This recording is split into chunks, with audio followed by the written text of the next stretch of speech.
Right, and we are live.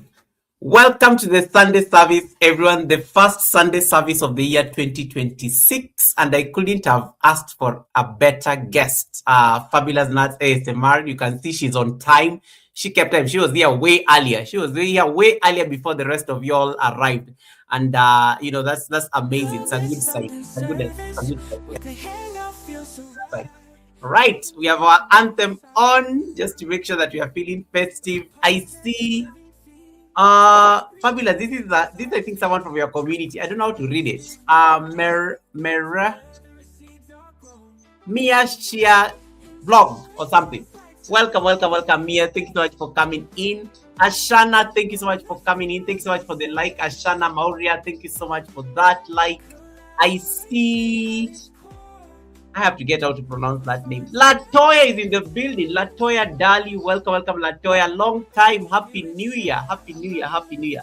Surviving Men series. Vico Real Space. Thank you so much for coming in.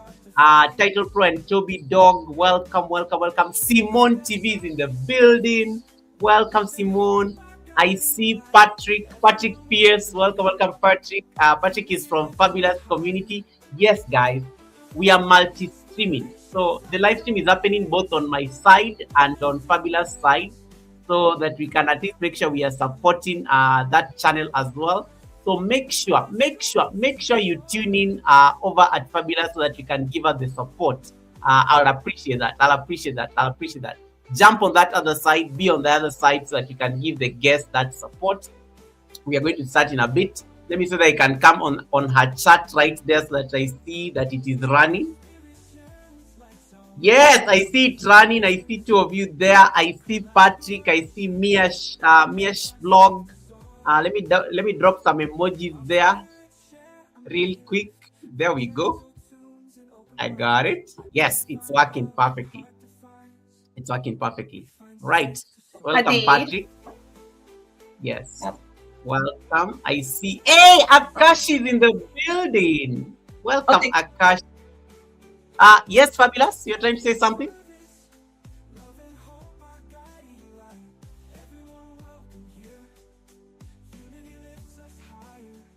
Fabulous, did you try to say something? I lost your audio. My phone, because the laptop is just spinning you and you're not there.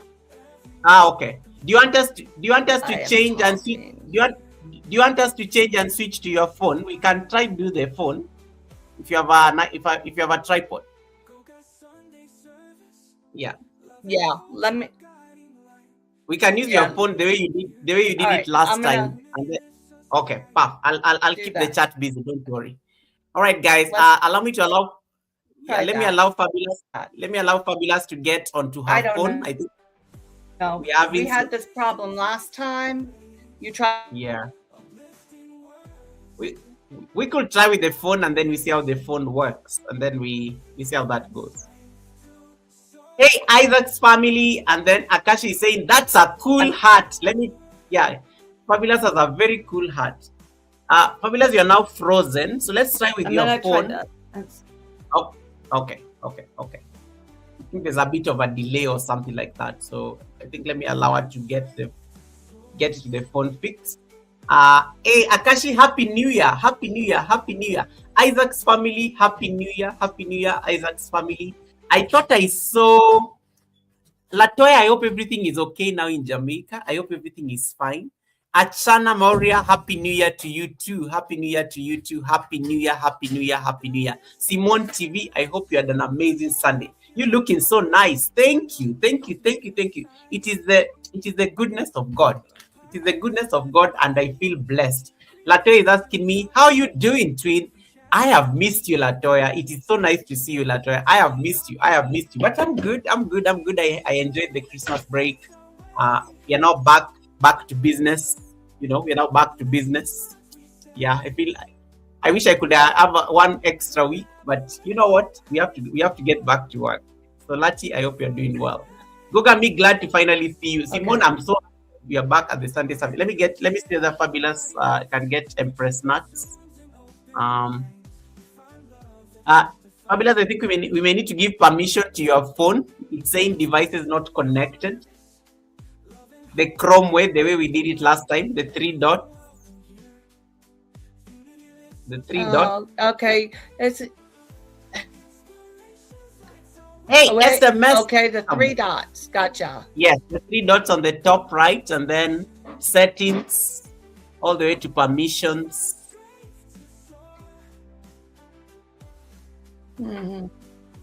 Yes. Latoya says we just got back power, still no water. Oh no, oh no, oh no. So sorry about it. Yeah. This Hurricane Melissa thing really did a number on my Jamaican friends and community. Tonia's Talk, welcome, Tonya. Nice to see you. Guys, the link that is pinned there will take you over to Fabulous's live stream and channel. You can jump over there so that you can give us support. We are just trying to get her to fix there's a bit of a sound delay, so we are trying to get her to jump on the phone because the phone was much better last time, so that we can have her at least on the stream. Don't worry, bear with us. These things usually happen. I keep getting the notification that only subs can comment. Wait, what? Surviving Men, I'm not getting. Yes, I always put my live stream subscriber only. Let me see. Hold on. Yes, Fabulous is here now. That's better. Yes. Now we need to. Okay. Can we change your phone to landscape? Can you hear me good? I can hear you perfect. Nice. Now I think your phone has cooperated. Let me see. Just increase your volume a bit on the phone. Just like zoom it a bit. Oh, you look. I like it's looking even much better. You're looking so good. Is that better? Yes. Guys, just type Fabulous or just type Fab on the chat if you can hear Fabulous. I have a microphone for this. Well, let's just stay. Hold on. I can bring it closer to me. How's that? Well, now in the head. It was perfect. Perfect. No, just go. We need to see your nice outfit. We need to see a nice outfit. And Akashi is loving the hat, so we don't want to hide the hat. Let's. Is that good? Wait. Let me move you more towards the center. I want to see people to see your outfit. Oh, my outfit. Oh, Lordy. Okay, hold on. We'll turn this way. All right. So, okay. So just for going to Africa, I got my leopard print. It's a new year. Guys, look at this girl. It's a new year. Look at this girl. I did not even tell her. I did not mean. I meant. What? That's not what you meant? Fabulous. Did you just go and stand on the door and start showing us your left feet? I meant you adjust the camera so that you can. Oh, well. Guys, you already know you're going to have a lot of drama on this live stream. Like, I was telling her to adjust her camera a bit. And she went to stand on the door and start showing off her leopard prints and.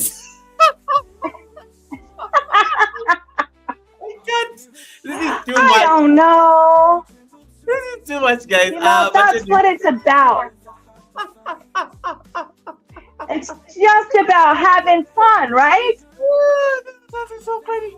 No, you took me off my I lost my train of thought there for a minute because I did not see that coming. Oh, Goga. You know, you don't know what you invited onto your channel. No, you made my evening. Like, I totally did not see that one coming because I'm trying to tell her to adjust her camera. How she decides to go and walk to the door and start showing off and whatnot. I give up. But that tells you the amazing human being we have at the Sunday service. Allow me to say hi to people real quick. I see Title Pro and Toby Dog. Welcome, Title Pro. I see Lisa J Stocks. Thank you so much, Lisa J Stocks. Simone TV saying, "Is that Fabulous dancing on the table?" I know it was so unexpected. Yeah. So it was how she was lifting her leg, see the leopard print and stuff. Hold on. See that coming, guys.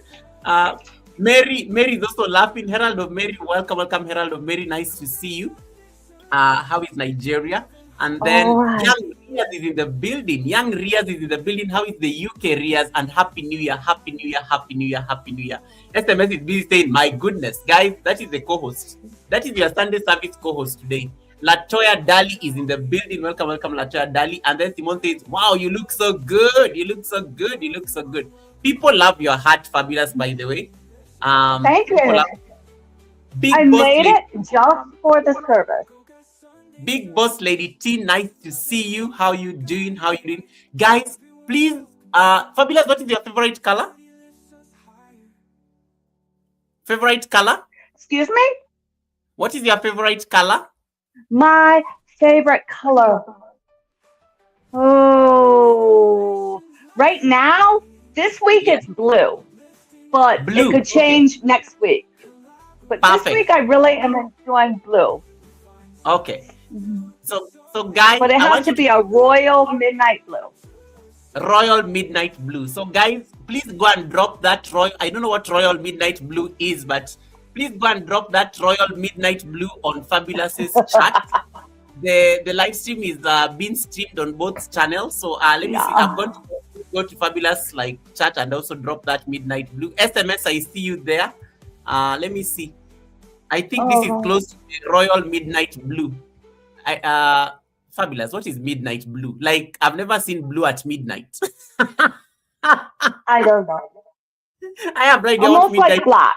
It's almost black, but not. Okay, well, YouTube does not I have have to. those. I'm getting ready to redo a bedroom, and that's the color. Yeah, Okay. just go with my orange. I always use orange. That's my All right. heart color when Okay, I'm so I'll in say- people's lives and all. Yeah. You mean orange? Orange, like Good there's somebody orange. told me about burnt orange the other day, and I was like, "What is burnt orange?" I've dropped a number of them on your chat. So guys, jump over to Fabulous so that you can give us some bit of love. There you go. There you go. You can drop some burnt orange there. You can drop some royal Let me midnight. bring. Yes, hot grown. Welcome. Hot grown. Welcome. Welcome. Hot grown. Anything. You can Yeah. Hot grown says, blessings, Fabulous Nuts and Brother Goga and Hey, everyone. hot grown. Thank you. Thank you. Thank you. Thank you. Thank you. And All then right, let me come in on you. yeah. Boss Lady says, Happy New Year. I see Big Boss Lady dropping that nice, fabulous orange color. Thank you so much, Big Boss Lady. Yes, guys. So we are multi-streaming. So in case you're over at Fabulous, just go drop those nice orange hearts. Make her feel happy and nice and welcome. It is such an honor having this beautiful queen at the Sunday service. And she's the first Sunday service guest of the year. And when I approached her for this request last year, it was, I think, before even December. And she was like, Goga, let's do it. Let's do it. Let's do it. I'll be more than happy to do it. And I'm so honored that, day that was ordained has finally arrived, and, we are able to host her. So without further ado, allow me to introduce our guest, and then she's going to start so that she can take over the show as my co-host. Let me give her a title. So, guests, let me just write something there. Fabulous, you can say hi to people real quick as I type this, and then let me see. All righty. We got Title Pro and Simone to say hey to. Big Boss Lady, thanks for dropping in. Surviving Men series, thank you for saying hey to me today. Goga's here. Mir Shakir, which is also Hadid. Welcome, Hadid. Thank you for being in my chat. And Vico, of course, blessings to you. And guys, while Goga gets that set up, all right, well, I have that. Look, my hat looks like I've been drinking already. It's already Saturday. What are we going to do with me? We are going to talk about Gracious. your hat because, first of all, your hat is already a conversation starter because there's a lot going on there. There's a lot going on that hat. I see a microphone. I see a disco ball. I see a lot going on there on that hat. So we are going to we need to learn more about this hat and what inspired the craft behind the art. Right. Allow me to read a quick biography to introduce our guest, guys, so that at least we can start this conversation. The first Sunday service of the year. And please, in case you don't know on the chat, take some time and just wish them a happy new year. Tell them that you're so happy to see them and they're looking fabulous. You can tell them you're looking fabulous. We might as well use that name today, that adjective today to like tell everybody that they're looking fabulous. So please drop that on the chat. So allow me to read this quick biography as we introduce our guest, and then we can get the show on the road. Okay. Get your water, get your notebooks. It's going to be a very learning, leaning kind of a chat. Right. Today's guest is living proof that creativity does not retire. Yes, does not retire, and neither does curiosity. Formerly known as Fabulous Me, her channel didn't lose its way. It listened. What began as one thing gently evolved into something else entirely. It embraced its nutty turn and wisely decided not to fight it. Through ASMR, nut cracking, soft sounds, quiet laughter, and unhurried lives, she has built a corner of the internet where people come to rest, reset, and occasionally wonder how cracking nuts became this soothing or even content. But this story is about so much more than nuts and whispers. In 2023, Fabulous Nuts ASMR picked up a first very smartphone and calmly decided to master not just one, but multiple streaming platforms and video editors. She's a born craftswoman with a gift for building beautiful things from scratch. I mean, look at the heart. She carries that instinct effortlessly from her hands into the digital worlds she now creates on screen. Today, she produces weekly ASMR content. She produces weekly ASMR content, if not daily. And her lives blend sound, conversation, connection, and stories that steadily grow a channel. Alongside her ASMR heaven, she's patiently building a fitness channel as well. And she's going to talk to us about that later on in the conversation, because she understands that true wellness is a thoughtful mosaic of calm and strength. A YouTube bootcamp graduate, she believes deeply in learning the process and honoring the work. Yet her most powerful lesson for creators is not technical. It is beautifully homespun. Do not take shortcuts. Otherwise, they only send you on a longer route around the block. Her journey isn't about chasing trends or forcing identity. It's about letting a brand become what it needs to be, guided by intuition, discipline, and measured not by speed, but by impact. Ladies and gentlemen, Fabulous Nuts ASMR. Welcome, Fabulous. Please introduce yourself to these beautiful and amazing people in the best way you know how. I may not have done it justice, but I think I tried. Welcome. Sorry, we lost your sound. Oh, that's wonderful. I'm going to have to go back and copy that and play it. You have to. I'm going to have to go. Can you hear it now? Yes. Hello? Yes, we are good. We can hear you. Okay. Yes, you can hear?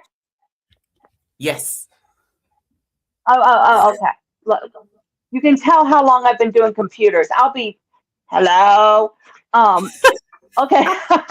So, as you know, I started as a Fabulous Me, and it changed to Fabulous Nuts ASMR, and it has been an amazing journey so far to meet everybody. So before I get started, in a true African way that I have learned the traditions, let me bestow my blessings upon my host. I love this part of your culture. So it's been one of the greatest things I've learned. Wow. So I want to start with Happy New Year, family. As we step into 2026, I want to speak a special blessing over every content creator turning into yoga with Goga today. In this new year, may your creativity flow as effortless as your breath.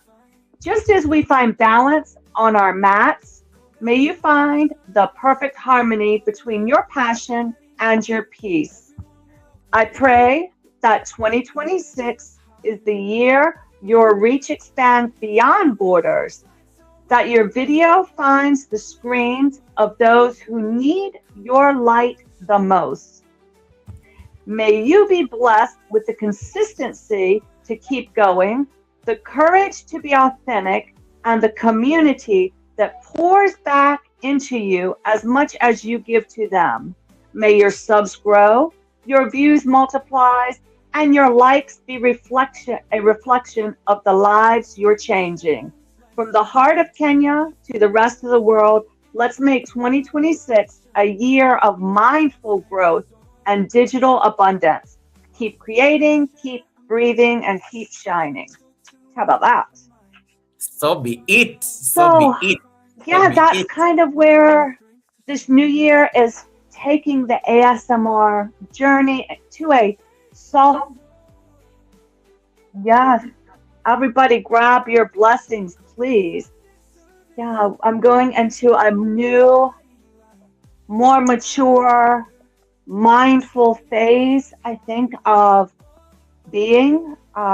I think that's the great part of the journey of aging as we start projects and then as we change, then our perspectives change and what we want around us change and what we're striving for.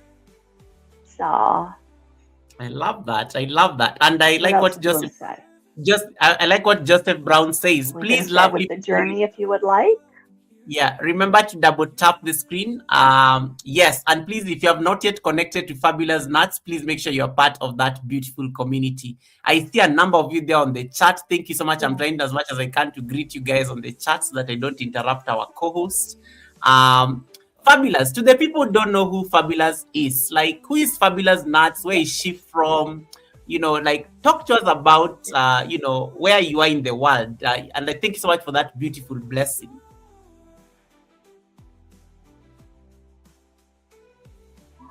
Uh,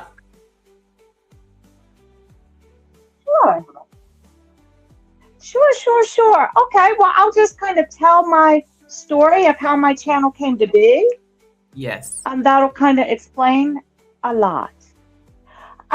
So my name is Paige. It's not a surprise. I am trying to use that more. I live in northeastern North Carolina in the United States. So I'm right at the Atlantic Ocean, just a couple miles down the street.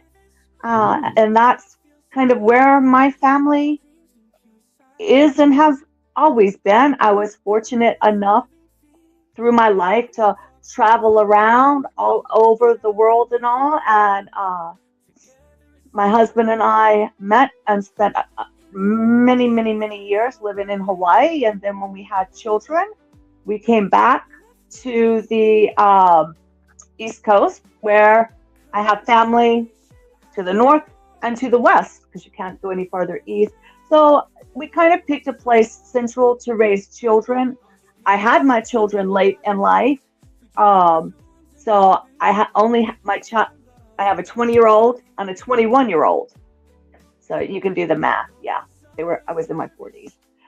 Ooh. So it's been interesting to, have children that actually, everybody, they could be my grandchildren. I think it's been a unique up raising for them. Yeah.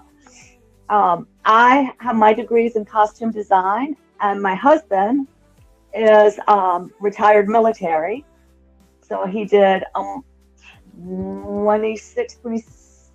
26 years. I don't know. He was in the military forever and ever and ever. So he was Coast Guard, and now he is still working. And that's kind of the family background.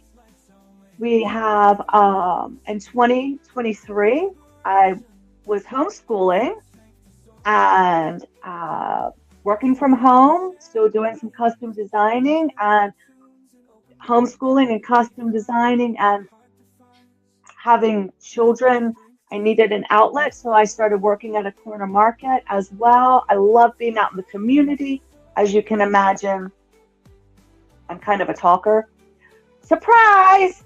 Um, and at work one day, I tripped and fell, and that definitely changed my life. I broke bones in both my hands and my wrists. So, Wow. uh, yeah, thank goodness I had a good man that was willing to take care of me through that time, but it took years and surgeries to get everything back together. You don't realize how much you use your hands until you can't use your hands at all. So it was really life changing. So I said, well, I was looking around the house because I was no longer out of the house. And decided, oh my gosh, I have all this art stuff. I have all this craft stuff.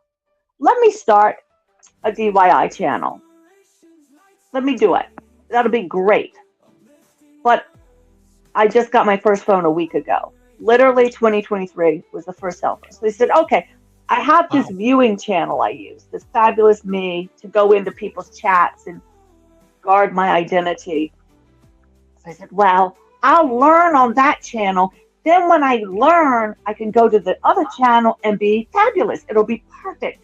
Well edited videos, looks like motion picture. So let me come over here and learn.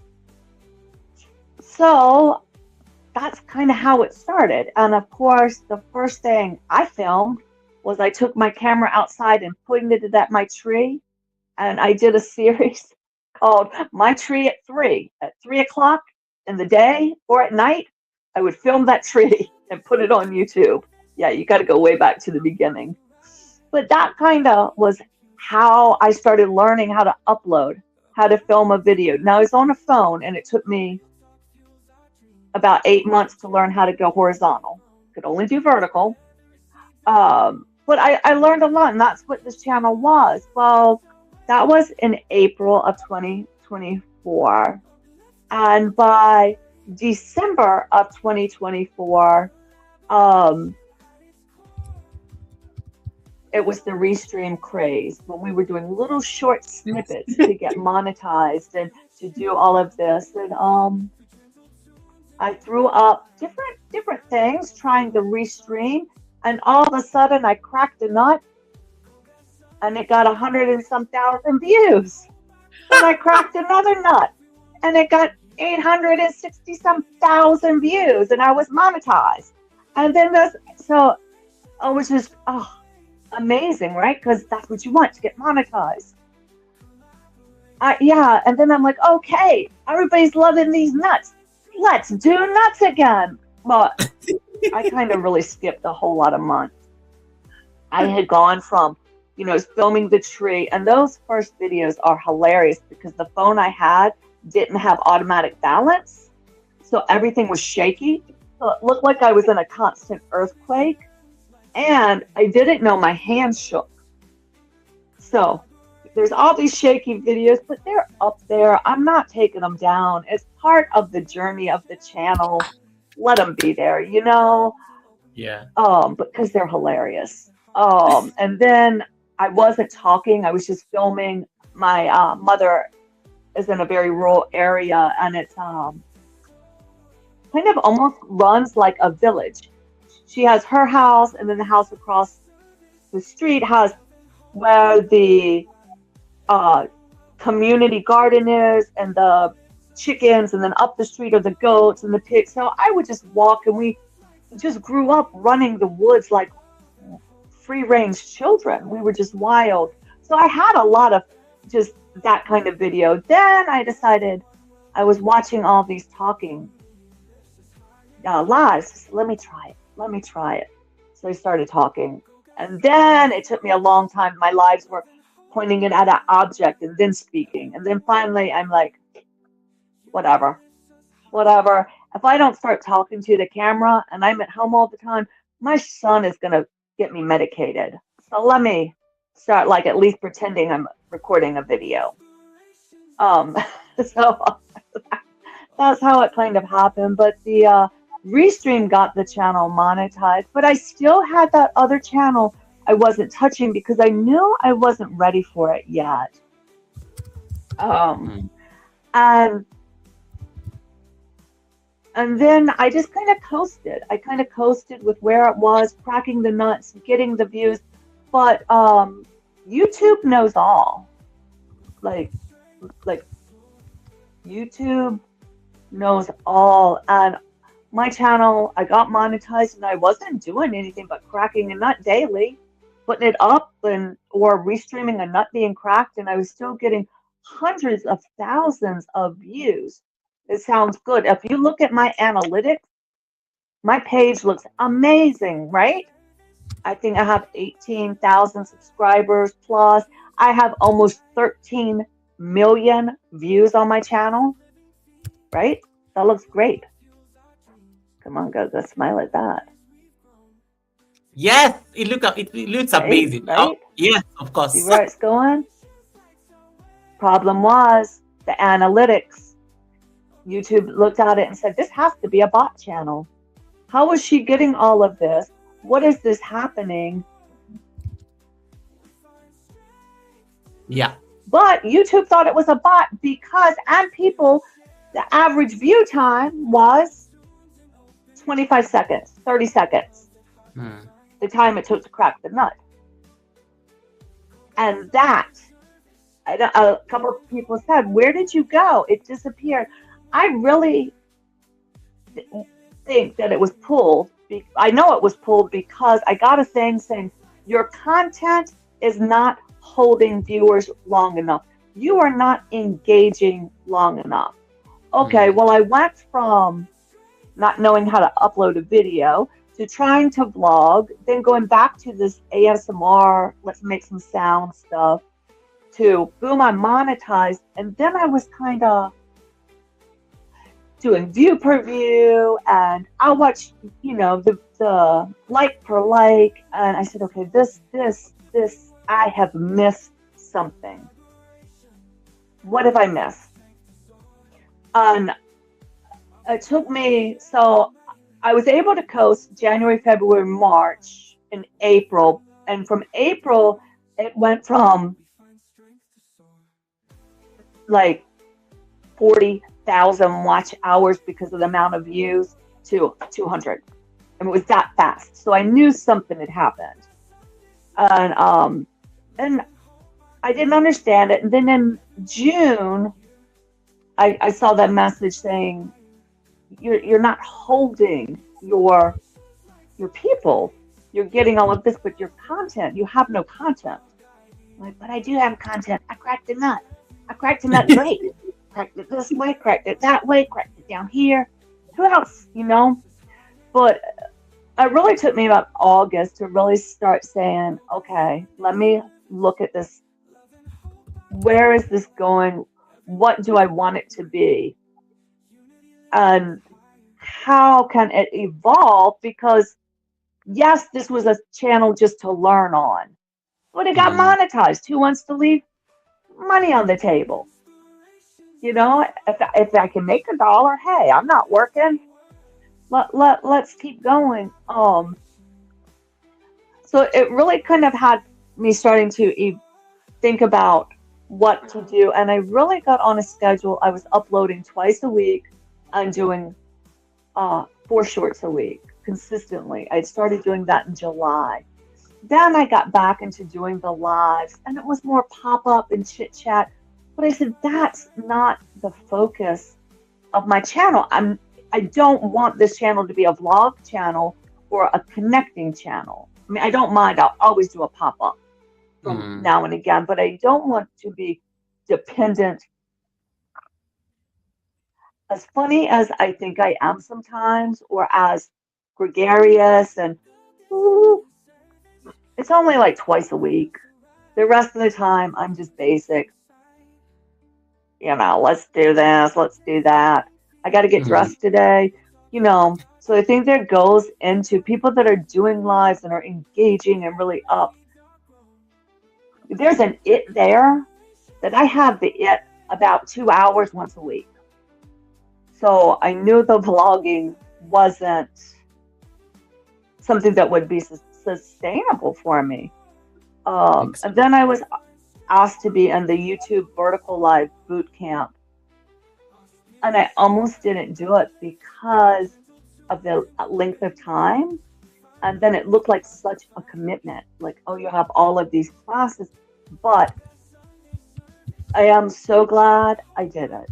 And if you ever get an email from YouTube of any of their boot camps, sign up for it, because even if you can't attend all the meetings, they've recorded it and you can go back, and it helps you set goals and set intentions. So in September, that was when I really took a moment to say, I love the reading, and I tried the whisper reading a few other times and on my other channel. I love reading stories. I always did with my children. I really loved that. And I researched it, and yeah, guess what? There's a lot of pages that are doing that. So I said, okay, let me do that as a live, because then it's a live but with a purpose.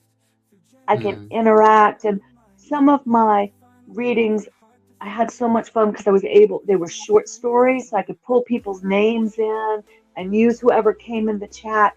So I really feel like I found a fabulous way to stay live, to do that, and to pull in and hold people's attention. You know, if that's what they're into. And then the other live, that's the only lives I'm doing, I think, right? Oh, then I like the midday meditation. I'm at a point now that I wanted to explore adding, you know, this. I love nature and being out in nature. I don't always get a chance, but let me take a moment and do a 2-hour stream loop and try that. And it is what it is. And then also in the meantime, try to keep uploading with the true, more ASMR-y videos. So it's still evolving, but now I feel like there's a direction to it. There's finally a content. Like, here is the content I am providing. It really is ASMR. I'm doing the nighttime bedtime stories, and then I'm doing videos of true sounds, whatever sound. I love industrial sounds. I've always found them soothing. I just like sounds. So that's how it has evolved, and I think that's where I had said to you earlier when we were chatting, the shortcut of getting monetized, or to get monetized fast, made me lazy. It made me lazy. It made me lazy for 3 or 4 months. When you're chasing that monetization, I had lost sight of it. I had lost sight of the purpose of the 500 or 1,000 subs and the 4,000, 3,000 watch hours. There's a purpose. And I had even researched. I knew from going to people's pages and looking at their videos, how old their videos were, and then when they were monetized, you know, not when they were monetized, but okay, you're monetized now, and it'll kind of say how long they've been on YouTube. The average, it looked like to me, was 2 years. That it takes most people 2 years to get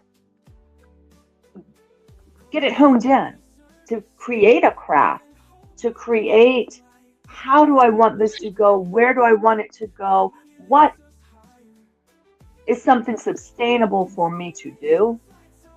What is fun without chasing sub per sub, friend for friend, watch hour for watch hour? That's not sustainable. It's not doable. It's not, and it takes the time. So that's where you have content creators like me who got monetized, but then did not get the payouts because I wasn't holding with any value my channel to create enough revenue. I just wasn't holding people there long enough. And some of the friends that I have met in different cultures and how they do different chats or different lives or what they're about, you know, they're great. And at one time, you know, But when they're coming back and responding the same way on a video, a like and a click and a comment with only watching 3 minutes. Well, if you have 10,000 subscribers that expect you to do that to theirs, but that's how they're going through yours, it trashes your channel. So it was almost as if not only did my like and views were so fast, but the subscribers that I had cultivated weren't there for quality anyway. They were there to let's get this rolling, to churn it over. And it really was almost a bot channel, but with me being the bot. I didn't realize what I had created or what I was in the middle of. Does that make any sense? It does, and I think I like this detailed and elaborate introduction, because I think I like how Fabulous can speak. She's literally done an entire introduction. She's literally done a whole introduction of her. Can you hear me? Yes, I can hear you. I can hear you. I like that detailed and elaborate introduction. That's what I was saying, and I think it was a very powerful way to just set the stage for this show. Thank you so much, Nadine, for the raid. Nadine sent us a raid, I think, when you're doing the introduction, and I just want to say thanks so much for everybody who came in through the raid. I thought I saw Jay Brown there. Jay Brown, blessed. Thank you so much for coming in. I really appreciate that. I see Kevnish, I see Vico Real Space, I see Marjorie, Auntie. Welcome, Auntie Marjorie. Nice to see you. Barbo is also in the building. Eva Kika, thanks so much, guys, for coming in. Guys, we are multi-streaming as well. So in case you're not connected to Fabulous, feel free to click on the link. It will take you over to her live stream so that you can be part of that, community. Fabulous, I have a number of questions I want to ask because you asked you gave a very elaborate introduction. The first questions that are coming through on the chat. Number one is a compliment on your hat. Trapokolo who is an artist like you is saying, Fabulous is wearing a sculpture for a hat. That is very creative. And Ayman, my brother, is also asking, what is on your head? You said something very profound during the introduction, that you actually have a degree in costume work. Please tell us about that, because that is so fascinating. Like, how do you actually decide to go and spend a number of years in school to actually specialize in that? And does it have, how do you get to apply this amazing skill in terms of the work you do with your craft?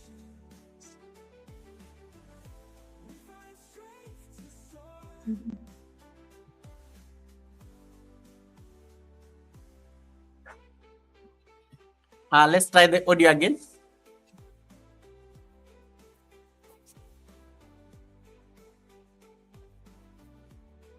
Can you hear me? So that's a very interesting question. I am the second to the oldest of 10 children. But one thing that was mandatory in my family can you hear it? Yes. Is it good? Perfect. Carry on. Yeah. Can you hear mine? Yes. No, yes. We can hear you. No? So you're okay. Yes. So one thing that happened, I'm second to the oldest of 10 children. Okay. So growing up, one thing that was always told to us, you will go to college. What are you going to do when you grow up? College. You'll go to this college. What college? Okay. So I did not know that college was an option. I thought it was elementary school, high school, college, master's degree. I didn't know. I literally grew up thinking you had to go to college. That I didn't know it was a choice. Wow. Well, I got to the point that I was tired of school. I did not want to go to school. So I did not think my parents would help pay for me to go to art to get a degree in fine art. So I picked costume design because I thought my mom would say no and would let me not go to college, but she made me go anyway.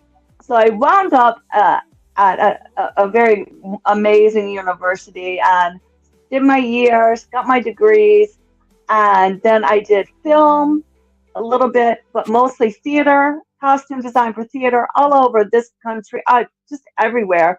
And then I got into the historic restoration work and making the historic costumes, the historically accurate costumes. Love it, love it, love it. That was where I enjoyed what I enjoyed sewing. And then when the children came, I kind of had to stop because it was just too much time. And then when they got older, there's theaters everywhere. So I worked at a theater as a costume designer here in town. And in the meantime, it's amazing how many people need something fixed, something altered. So I've always been able to do some sewing, support myself. And I'm really thankful that I was able to make a very good living doing what I wanted to do and enjoying my art, it just keeps you going. Nice. So that's how I did. That's why I went into costume design, because I didn't think my mom would pay for college, for me to go to college. Love that. And it was that or a professional, I don't know, beach surfer or bum, but she made me go. She figured the costuming was a better deal than hanging out at the beach all day. So. Nice. Eva Kika, just getting your compliments. Your crown looks amazing. Was how that happened. Now, what was the second part? How does it? Yeah. So your crown looks amazing. And then Surviving Men series also says, yes, that's an amazing story. Nadine, once again, thanks so much for the read. I appreciate it. Helen Akoya, nice to see you. My second question is really going to be in terms of now, you gave a very interesting backstory. Can you see my nuts in my New Year's crown? Let me see whether I can put you on solo layout so that they can see it. Yes, we can see the nuts on the crown. Can see the nuts on the crown. I can see the nuts on the crown. Welcome, Helen. Welcome, Keisha is in the building. Welcome, Keisha. Nice to see you. Helen says, "Fabulous looks so fabulous, beautiful and amazing." I love the name. And then Keisha says, "Happy Sunday, my handsome brother Yoga with Goga and our lovely co-host Fabulous Nuts ASMR and the chat." Thank you so much for that. Fabulous, can you tell me the story about you handling your first phone ever in 2023? Like, how are you surviving in the world before 2023? Like, phones were introduced in 2000. How are you living in this world and just moving comfortably without a phone for 20-something years, since mobile phones were introduced?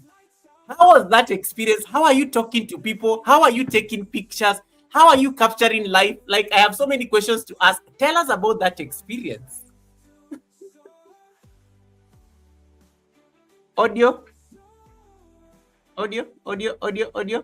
Wow. Perfect.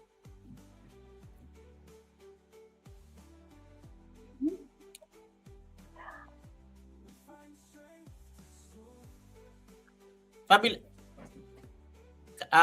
Guys, can you hear Fabulous? I think I had that. Well, we had a landline still. So we still had we had the landline. I think it's my, is it better now? Yes. So yes. I think. No better? Much better, better. Okay, I won't use the Bluetooth.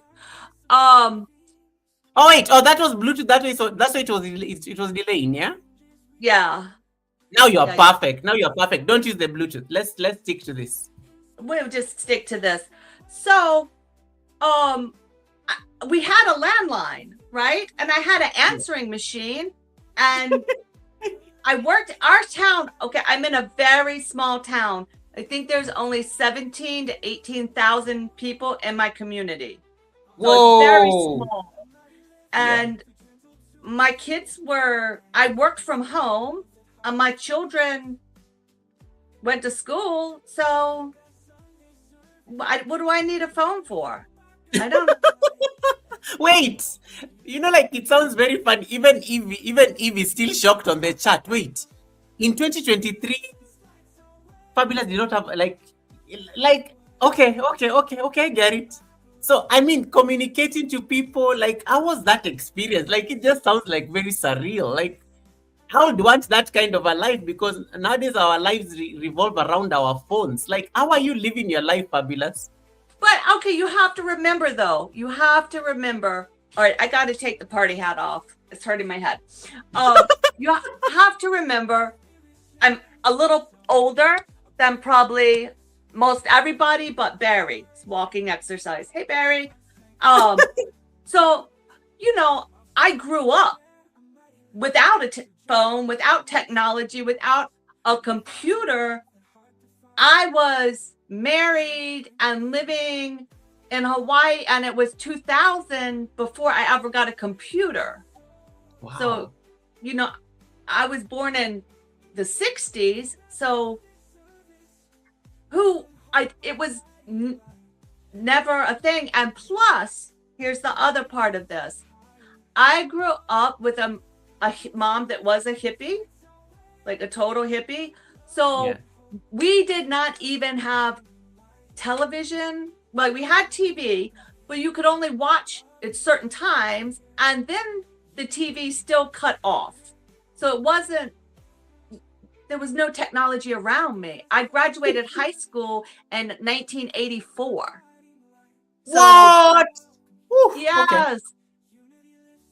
Yes. So when you grow up without it, and by the time technology started being a thing, it made me cry. Every time I touched something, because I didn't understand it. These kids, they're growing up and I judge stuff on how many times I cry to get to StreamYard. I didn't do StreamYard because it made me cry 4 times. Restream, I could understand. It only made me cry twice. So I stayed over there. So that's how I judge technology.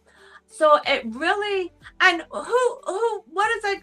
Call me on the phone, email me. I had Facebook, but on my computer, it does not have, it's a big, look, I'll show you guys. See, that's the computer. It's not a Ooh. laptop. So Yeah. I didn't even have a camera or a microphone. So when I decided to do YouTube, I had to learn how to do it all off of my phone. And then I watched the videos on the computer. So it was growing up without it, then you don't ever feel that you need it. I could turn it off for 4 days and not know my phone was off. Well, I don't want to talk to you anyway. I mean, really, who do you want to talk to in a day? Tell me.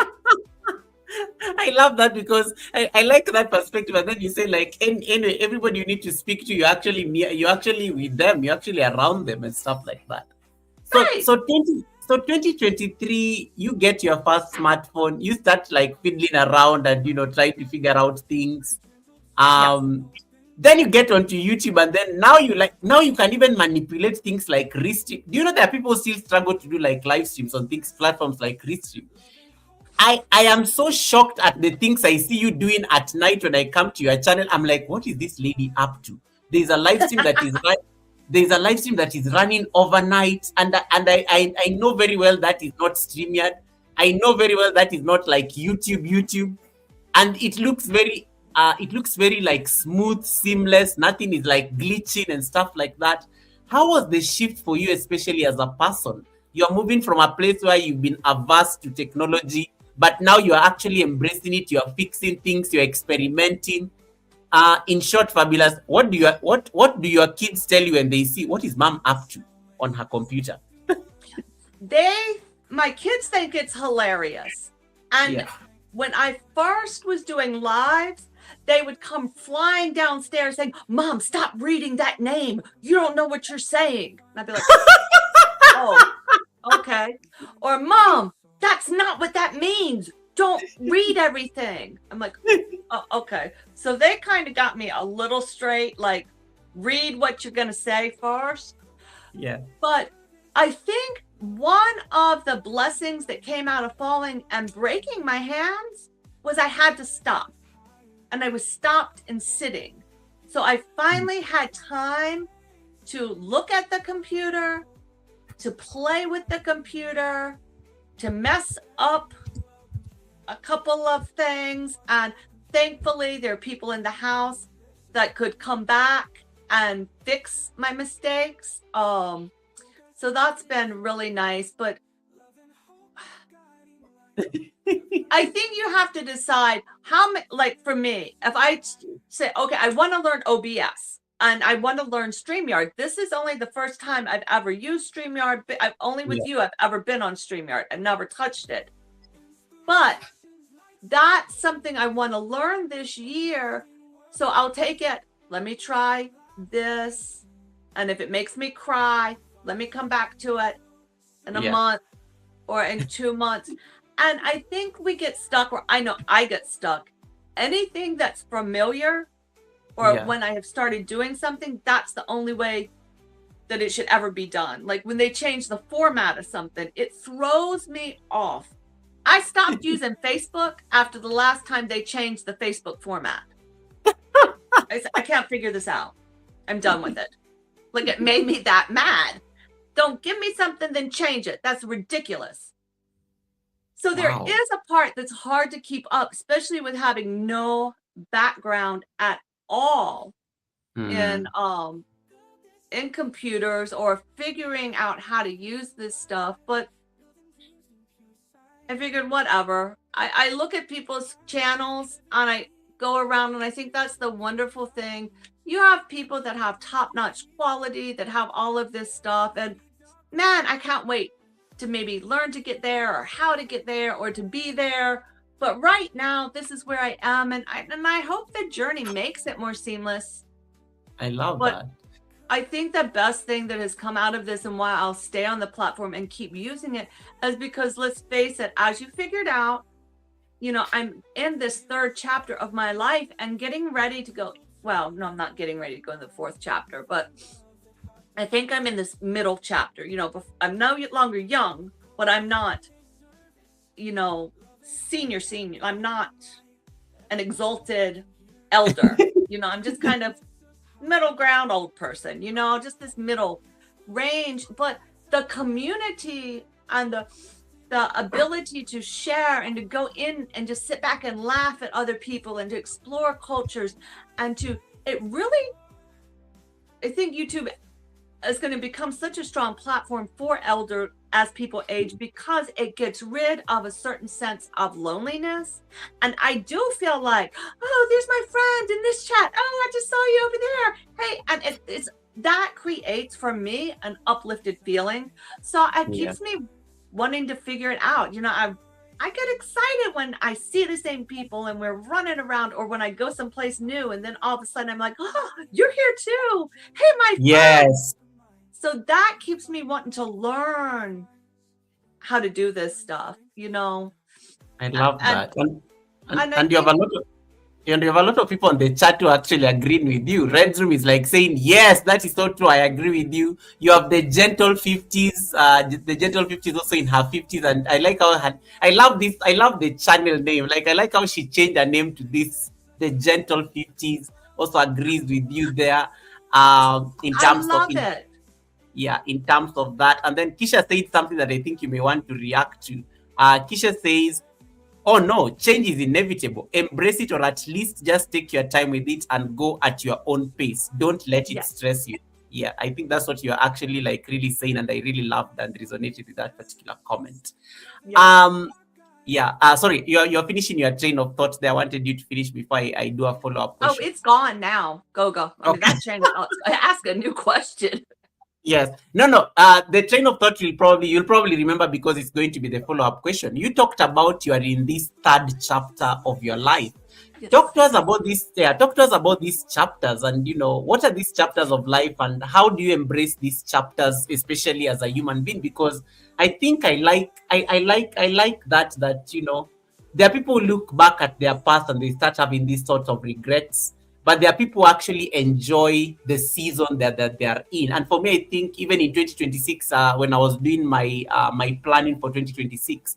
I said I'm going to enjoy the seasons I'm in more, because I think sometimes it's very easy to lose sight of the fact of where you've come from and what you've really done. So talk to us about these chapters, and how do you classify these chapters? So, the world according to a fabulous nut. Here it is.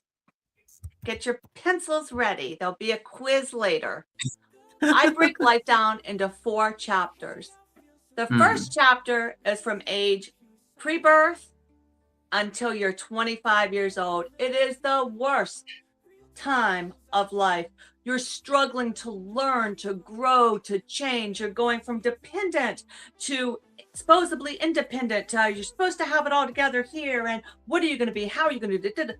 What a horrible chapter. That's why it's the shortest chapter of life. You get through it and you just kind of hang on to get through it. From 0 to 25 25 to 55, those are the work years. You kind of have it figured out. You've gotten your parenting, been parented, you've grown up. Now you're out and you're supposed to be your being. And you're working, and if you choose to have a family or traveling and doing all of these things that take energy, you can work 2 jobs and then go spend 4 days at your friend's house to do an all-night drive home to work. It's supposed to be that freedom, that fun without limitations, that, but the responsibility of, I know who I am, I know where I'm going, kind of, sort of, these are my goals, this is where I'm going to. And you do it, if you choose to have family, that's usually the time period people are raising kids and really get their career established, and almost to the point of retirement. You've saved, you've planned for the next 50 years or 100 years of your life. That's 25 to 55. That's that second chapter. And it's a great chapter. It's when you definitely have a lot of energy. And I mean, there are things I did, there's no way I could do now. It was a great time, with its ups and downs. Then after 55, from 55 to 75, I don't know what it is. I woke up on my 55th birthday going,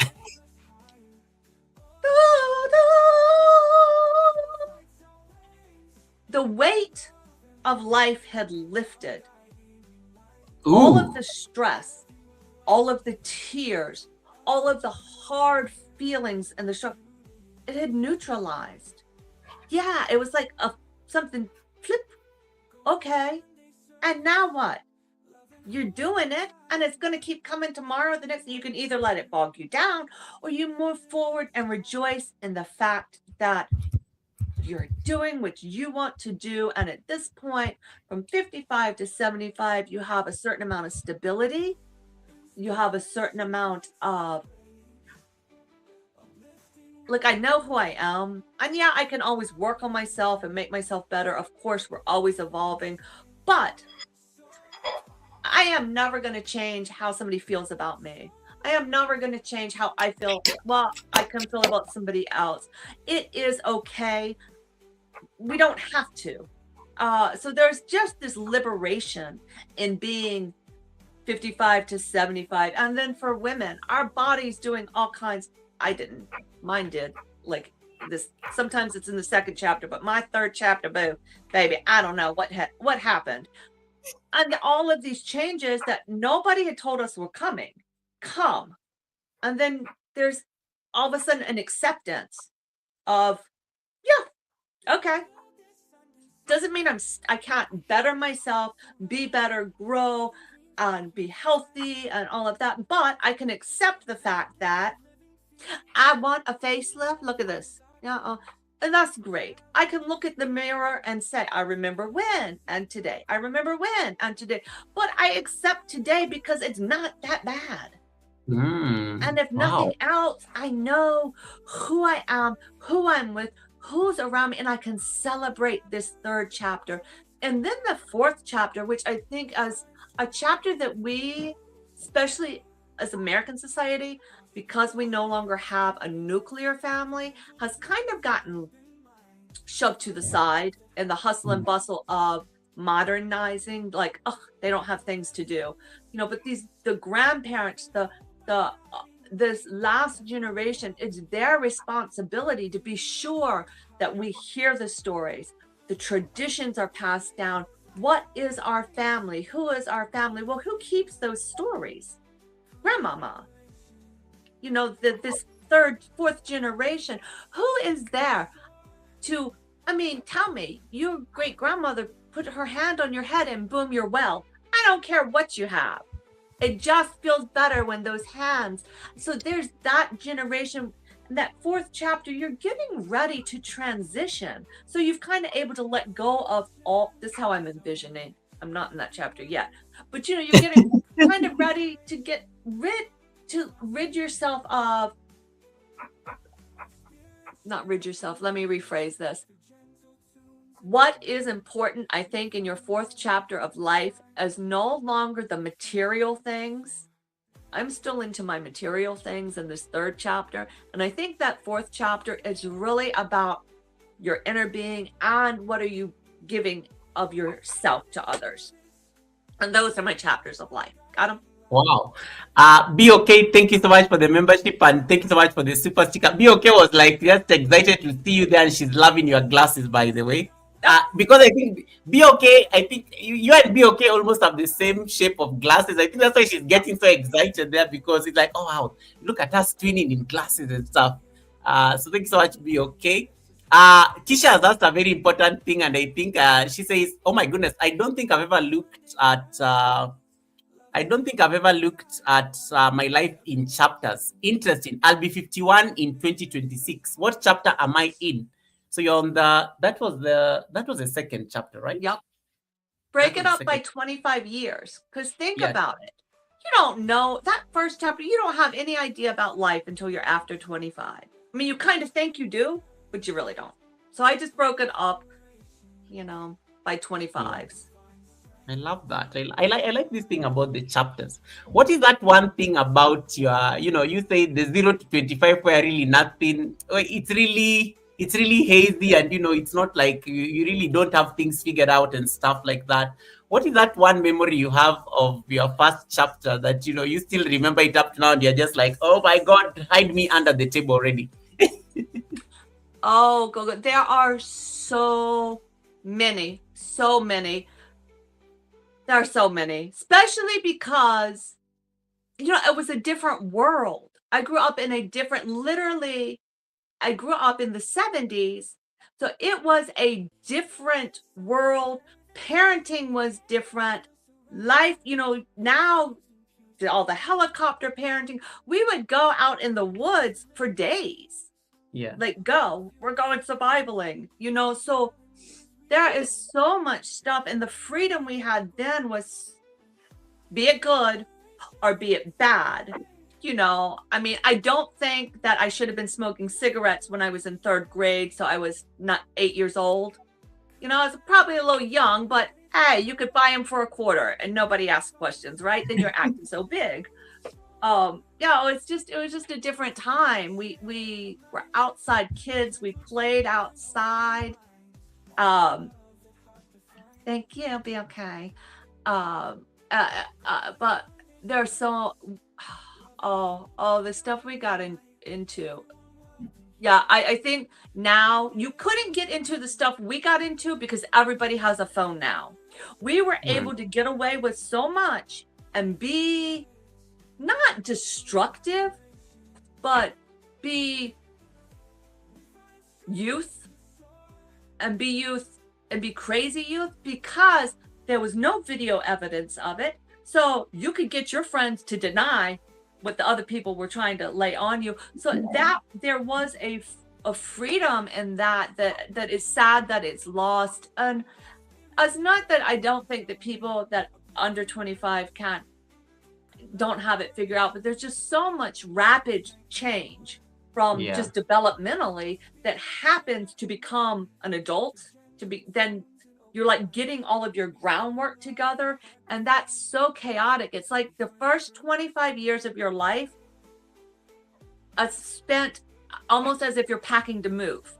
Every day of that, you're packing to move, you know? And then you finally get to move and unpack, and it's like, oh, all right, now what does this mean? You know, and then there's just not that huge developmental things that happen beyond there is kind of what that means. But oh, Goga, like, yeah, what I did and embarrassing things, that's I know it's late night in your country. It's only I 1 like o'clock here in mine, and it's a little early to start telling secrets. I like how you are very modest at it. It's like, Goga, it's late in your country, so we're not saying these things. Kisha says there is no evidence of the crimes clearly because there were no phones back then, so you did not like record it. It did not become content. Shazil is like saying hi to you. I don't want to miss the chats on your chat as well. Shazil, thank you so much. How Shazil? Hey, sister. Hello, Marie. Welcome. I have you up here, and I have them over there. I see. Yeah. Hey, I see. Cool. Thank you, guys. Thank you, Barry. Barry Yeah, knows. and Barry, I like that comment by Barry, and I think Barry agrees with you that so true about the characters. At my age, you can see it very plainly, and I think that is that third chapter. Yeah. Be okay is talking about the metal balloon dog sculpture behind you. Did she see the hat? Did you see like the New Year hat that Fabulous my New had? Year's hat. Let me put it on the other direction so it was lopsided, so it was bothering me. But my hair looks better. There we go. Fab, how heavy is that thing? I'm just asking. I'm just curious. That looks like you're wearing some silver thingy, like a knight. It's a piece of foam. Okay. See? It's a headband. And I cut out the foam, and then that silver duct tape, and then the ribbon, and this is plastic. And then I painted my nuts because everybody needs painted nuts for the new year. And this is just floral put in and just a Christmas ornament. And it's all put together with hot glue. So, yeah. And that's it. So it doesn't weigh much. But the trick is you have to have where it sits down, a cut out for your head. So it's not flat. Right? Yeah. So that's it. Just like that. Yep. That's all it takes. A little bit. Can you see it? I can't tell. Yeah. That's it. Yeah. Then you just go, this I all got at the dollar store, except for that foam piece. It came in a box. And I just cut that center out. And that's what I did New Year's Eve. And then the little crystals inside. So because I knew I couldn't come to Goga's house without having something spectacular, or he would outshine me with his glasses. Thank you. I don't take it for granted. You know, guys, she started preparing me mentally about Goga. You know, I'm going to have an outfit for our collaboration at the Sunday service, and I'm like, I've not even fixed the thumbnail, and she's already thinking outfits and stuff. And everybody's just loving the hat. Ifeanyi talks about how that degree was well deserved. Let me ask you something. You know, you create a lot of things. Even when you came for my birthday party last year as the Empress, you know, you looked like a work of art, and these things you create them from scratch. Like you use your own hands to create them from scratch. Is art something that is in your family? Have your kids taken up art in themselves? Does your husband come through and help out or something? Just asking for a friend. I am so glad you asked, because there is artists in the family a little bit. My mom, even though she had all these kids, every bit of furniture that she had in our house, She Yeah. refinished. She found like on the side of the road or at antique stores, and she stripped and refinished every piece of furniture we had. She did not Yeah. buy it. She found it like in the garden, and it was gorgeous, perfectly done. And then she also made, did a lot of sewing and all. Back then in the 1970s, people did still sew. So Yeah. she did that. And then we were always painting the house, doing stuff. So that was always part of it, but there was always music in our home. And my husband does play the bass. And as you know, my eldest daughter, or my only daughter, is getting ready to graduate with her degree as an opera singer. Thank you very much. She is a soprano or ultra soprano, depending on the day. And she is getting into graduate school and wants to get her degree, her master's degree. She'll keep singing, but also with musicology. Wow. Which isn't that great? And once I looked up what musicology meant, I was excited for. Amazing. Sad to have kids that are so smart.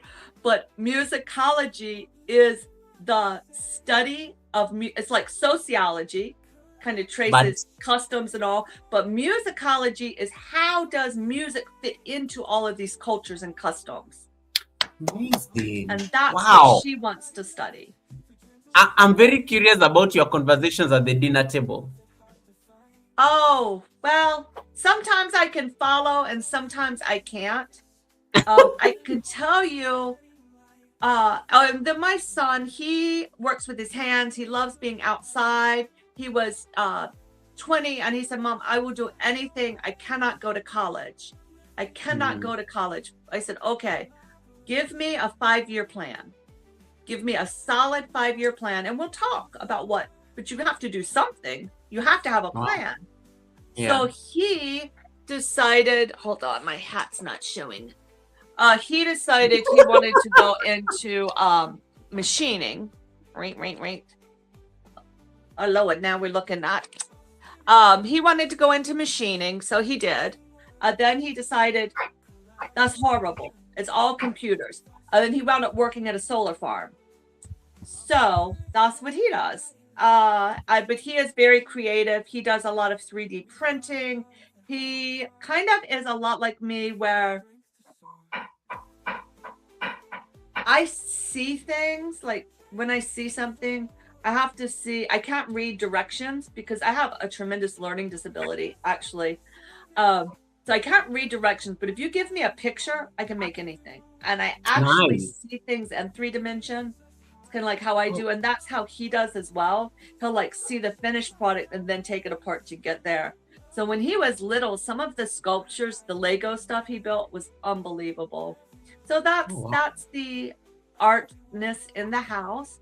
And I'm currently redoing my house. So that's kind of exciting as well. So to redo on a budget, you do what you do. I agree with Barry. Clearly, it's in the family. It flows in the family and stuff. During your introduction, you also talked about a very unfortunate incident. You fell, and you lost. You for some moment there, you lost the ability, especially of your hands. And these are really like this is literally your money maker, your hands. So in case. What was that experience like? And, how are you doing now? Like, how are you actually doing? I'm actually asking just to know. Well, at first, it was very, very, obviously, it's very upsetting. So when I fell, I tripped. And I fell and I caught all of my weight on the palms of both hands, just equally. Boom. Thank goodness I didn't break elbows, shoulders, hips, Joints, nothing else. It could have gone up and been really bad, because truthfully, in this 3rd chapter of life, that's how most people find out that they have osteoarthritis or weak, low bone density, is through a fall. So I'm very thankful that I only broke some bones. It was a lot, and there was a couple surgeries to get things straight, but I still have nerve damage. And I still, like, when I tried to do, I was following Yoga with Goga's 30-day yoga challenge, and I went to push up on the floor, but my arm, that's as far as it bends. That's been one of the ramifications. That's it. That's all. It's fused right there. And also on this one, there's nerve stuff that still happens that shoots up the arm. So I still have nerve damage, and I can't feel certain things in my hands. So it has changed quite a bit. I can't do a lot of the fine work, the fine sewing. I can't really manipulate things. How a lot of stuff you do, it's through the feel, how it feels. And without really being able to feel, that kind of messes that up. But what I've learned and what the benefit that has happened is that when I'm starting a project, I used to start a project and be able to go all the way through it. And I can't anymore. I will start a project, then I'll have to stop because my hands will hurt, or I can't do it anymore, or it just gets to be too much. And that has become such a blessing because I am no longer able to obsess. Like, all right, I'm going to do this. Don't bother me for the next 15 hours. Then I would emerge with something. So it's actually helping me create a little bit more balance as I've started to repaint and all. Okay, I'll paint some and then I'll start to hurt and I'll have to stop. But when something like that happens and you have to you do lose part of your identity. If I'm not, because I think we take on our roles, our jobs, especially as a costumer, as a designer, you kind of take that on not only as your job, but as part of your persona and who makes you special.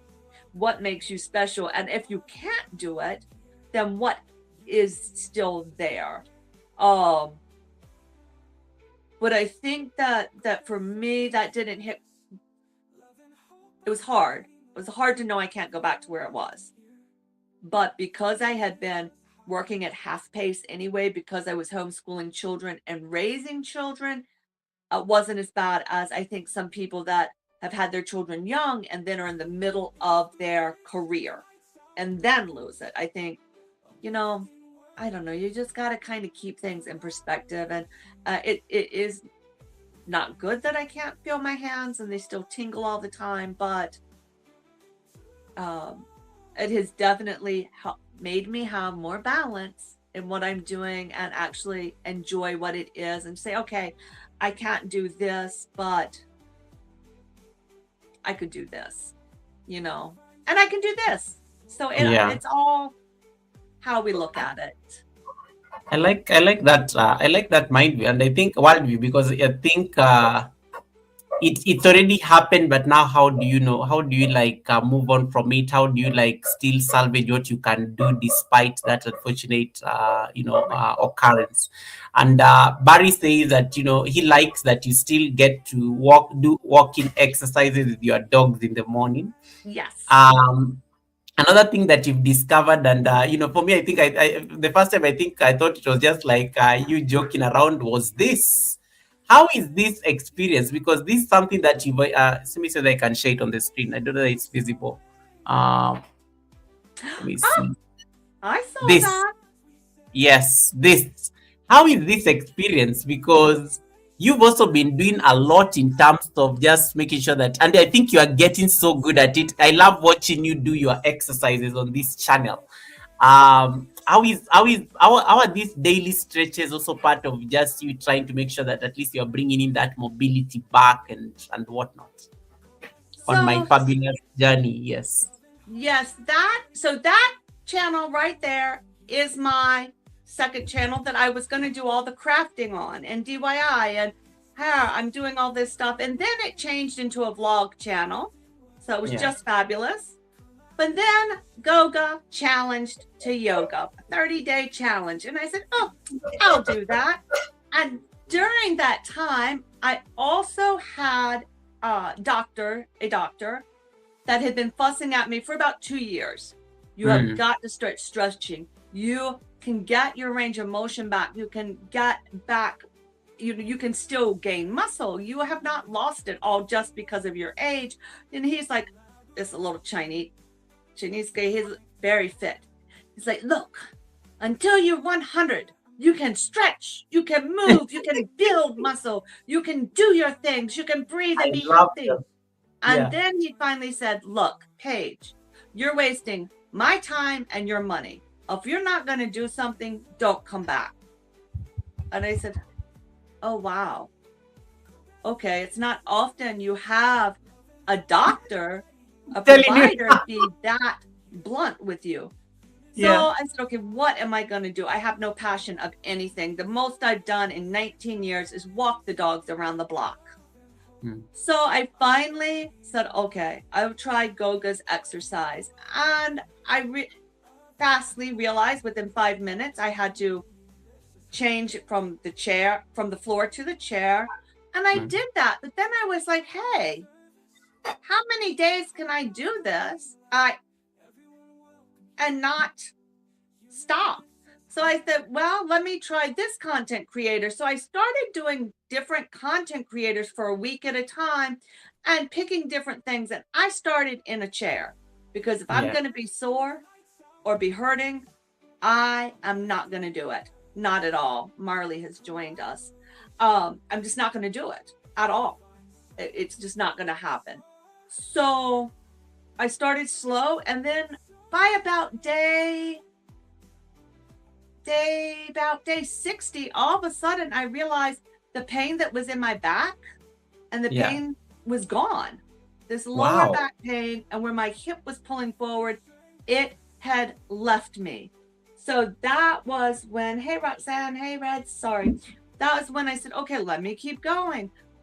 So it just kept evolving and evolving. And now I'm on day 104 because I just finished my 103rd workout. And I changed the name of the channel because obviously now I'm using it as my fitness journey.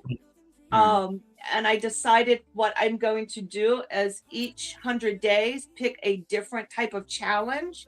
Nice. So the 100-day challenge I'm doing right now is balance because my balance is horrible. But the things you learn on YouTube, there's 4 things that affect balance: strength, your eyes, inner ear, and I always forget the 4th one. But that's what I learned. And on each of my videos, I put the content creator and I put the video, link to the video and the title of the video so that people can go find. It is amazing what is on YouTube, and the fact that I could keep going just 10 minutes and not hurting and never being sore and getting out of pain.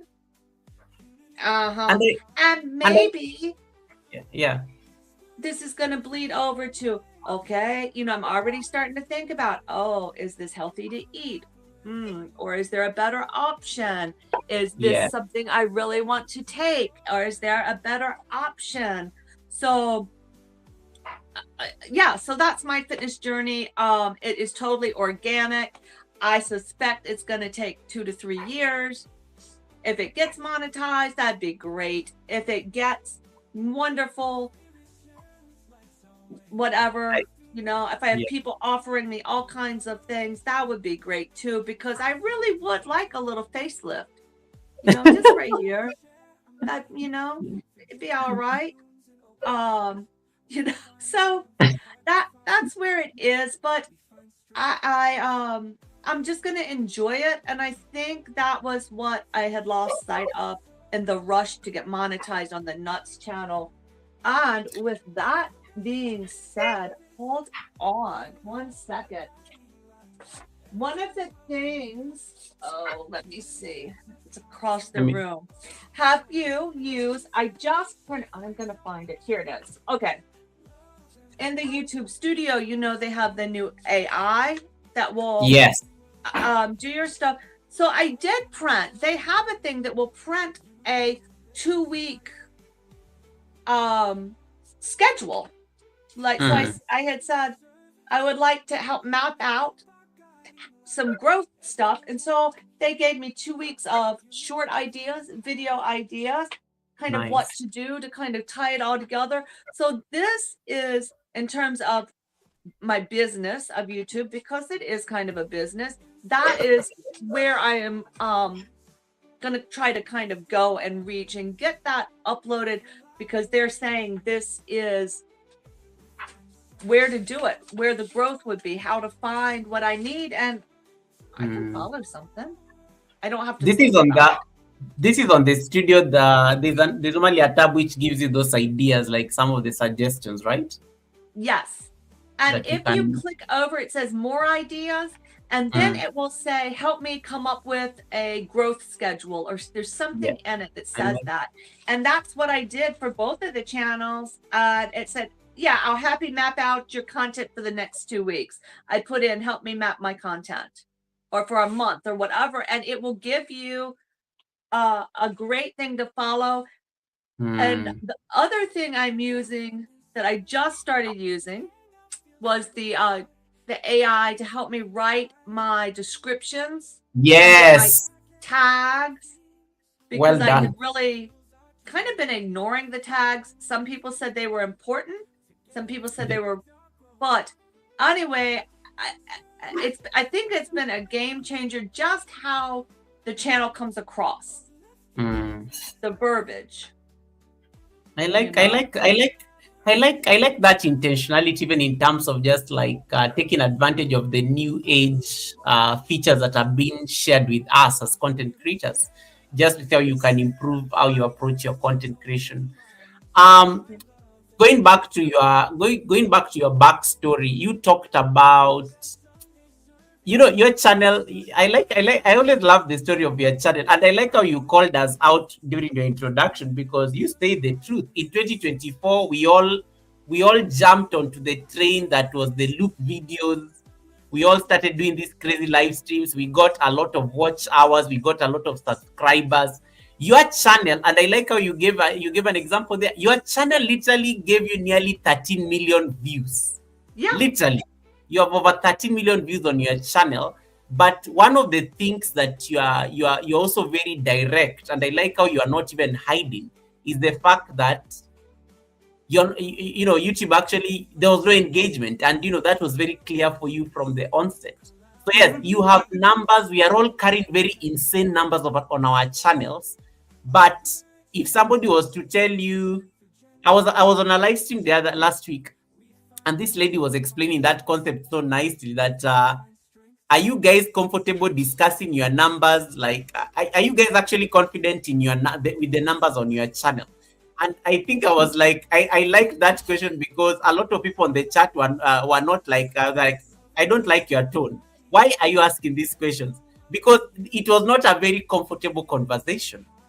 Because when you actually now start digging into the analytics, people are not comfortable on with some of those numbers. And you said very well, yes, you moved from this number of watch hours to 200,000 watch hours. You moved from this number of subscribers to this number of subscribers. But it came at a cost, and you're trying to undo the cost. But thank you for cracking the nuts, because clearly that's what you needed to get monetized in the shortest time possible. But when it comes to these numbers and how how you like structure like the conversations with yourself around what you want to see on your channel, how has that experience been, and why are you being very deliberate, at least by looking at the unspoken?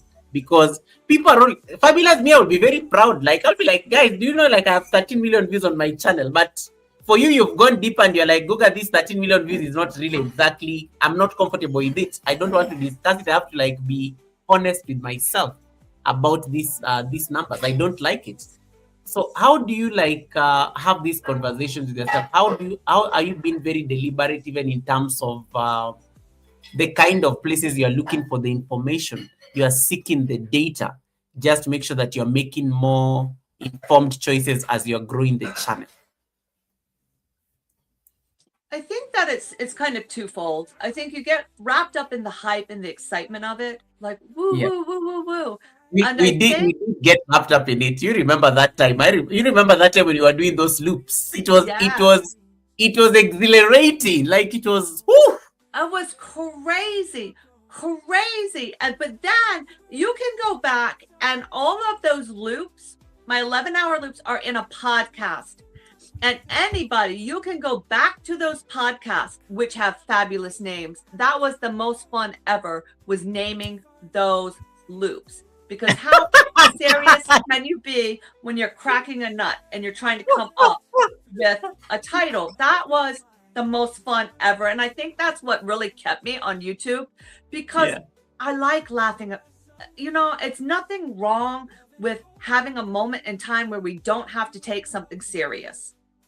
We just don't, and you can't get but so serious or so controversial when you're cracking a nut. And when you're talking about cracking nuts, right?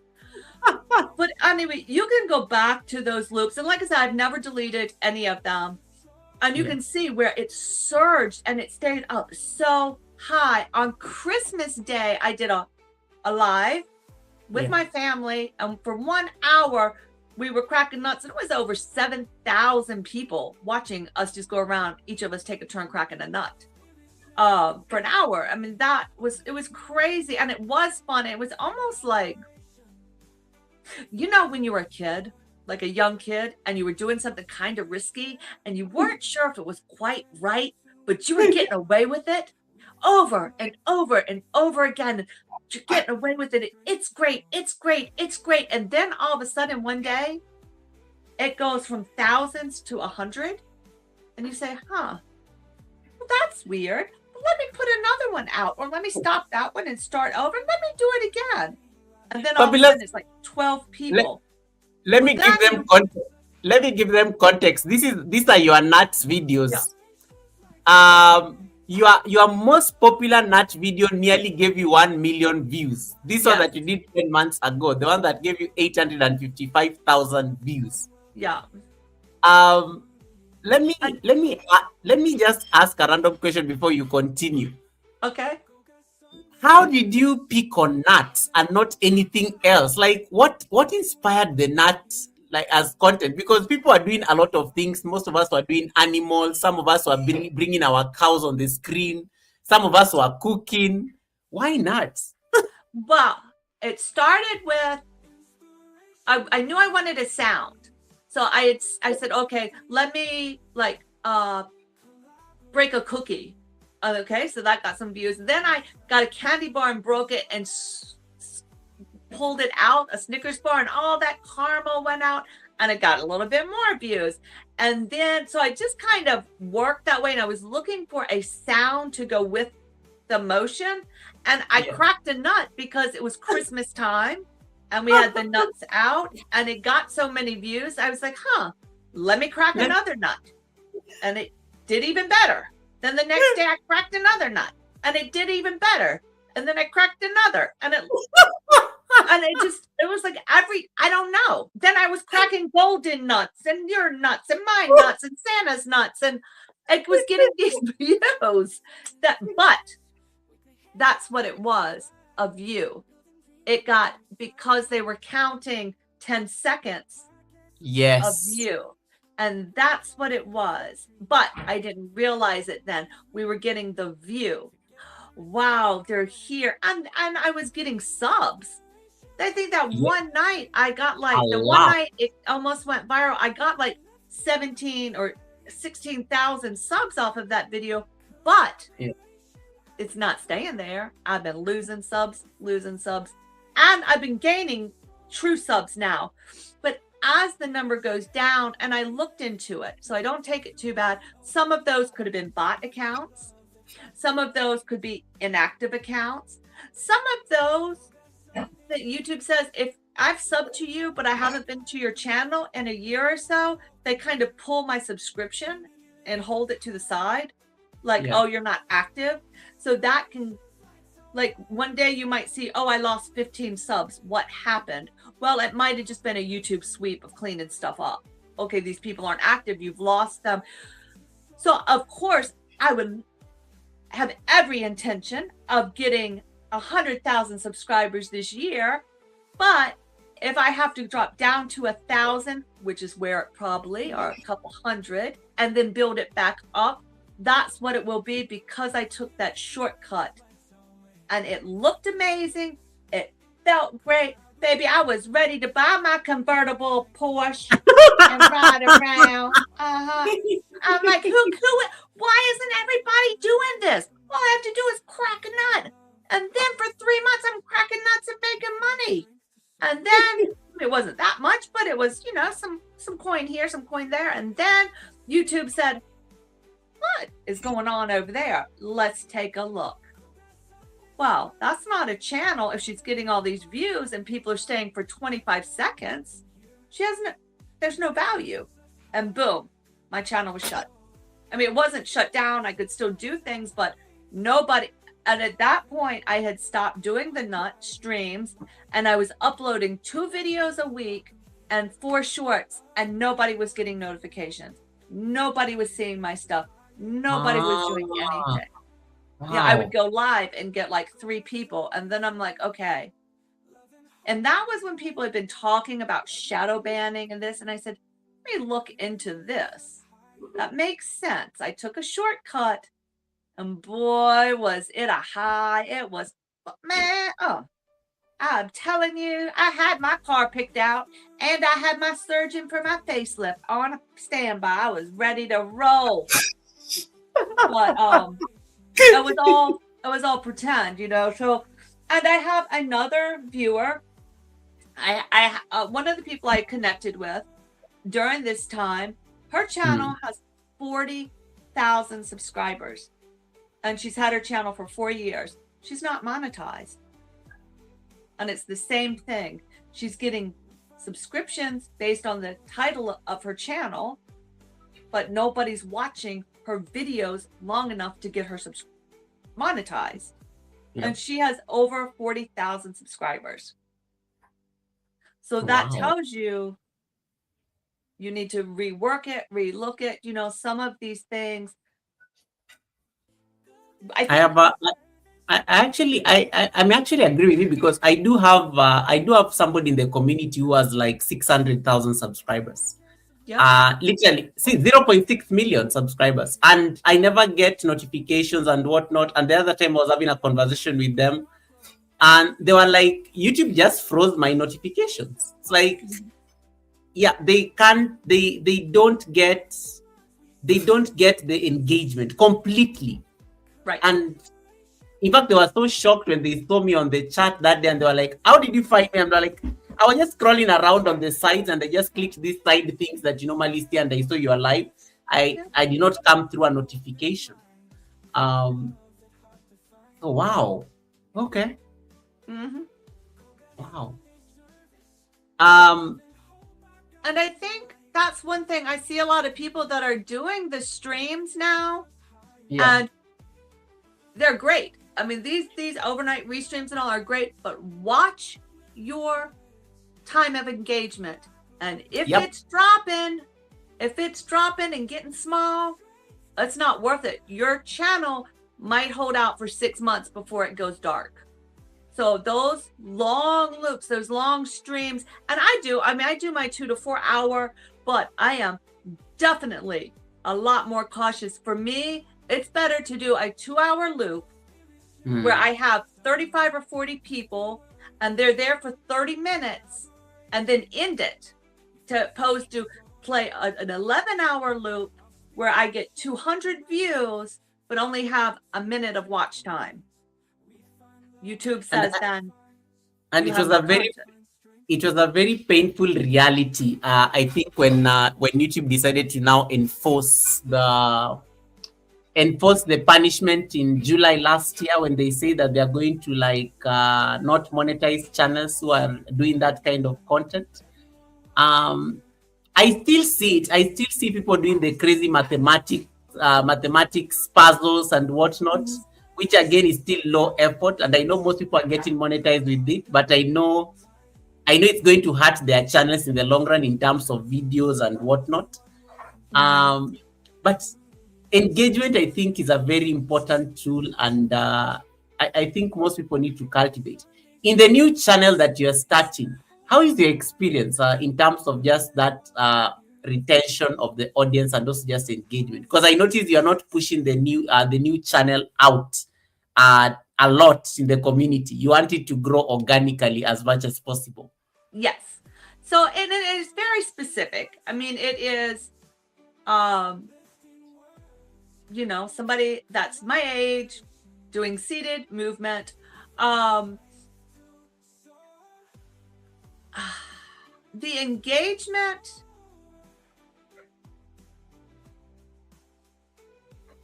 you have your people that come in on different days. So it's there, and it's much more, it's better. Let's just say it like that. It is definitely better. I might have somebody that will click in and stay with me through half of a workout or all of the workout, but people will come and stay a little bit longer. And of course, you're going to have your little kids pop in and out if I have the comments on, and don't have it blocked. But the engagement is better, but there is no, on the lives, there is no people coming later to watch. So it's a live, then the live's finished. So what do they call it? Green content?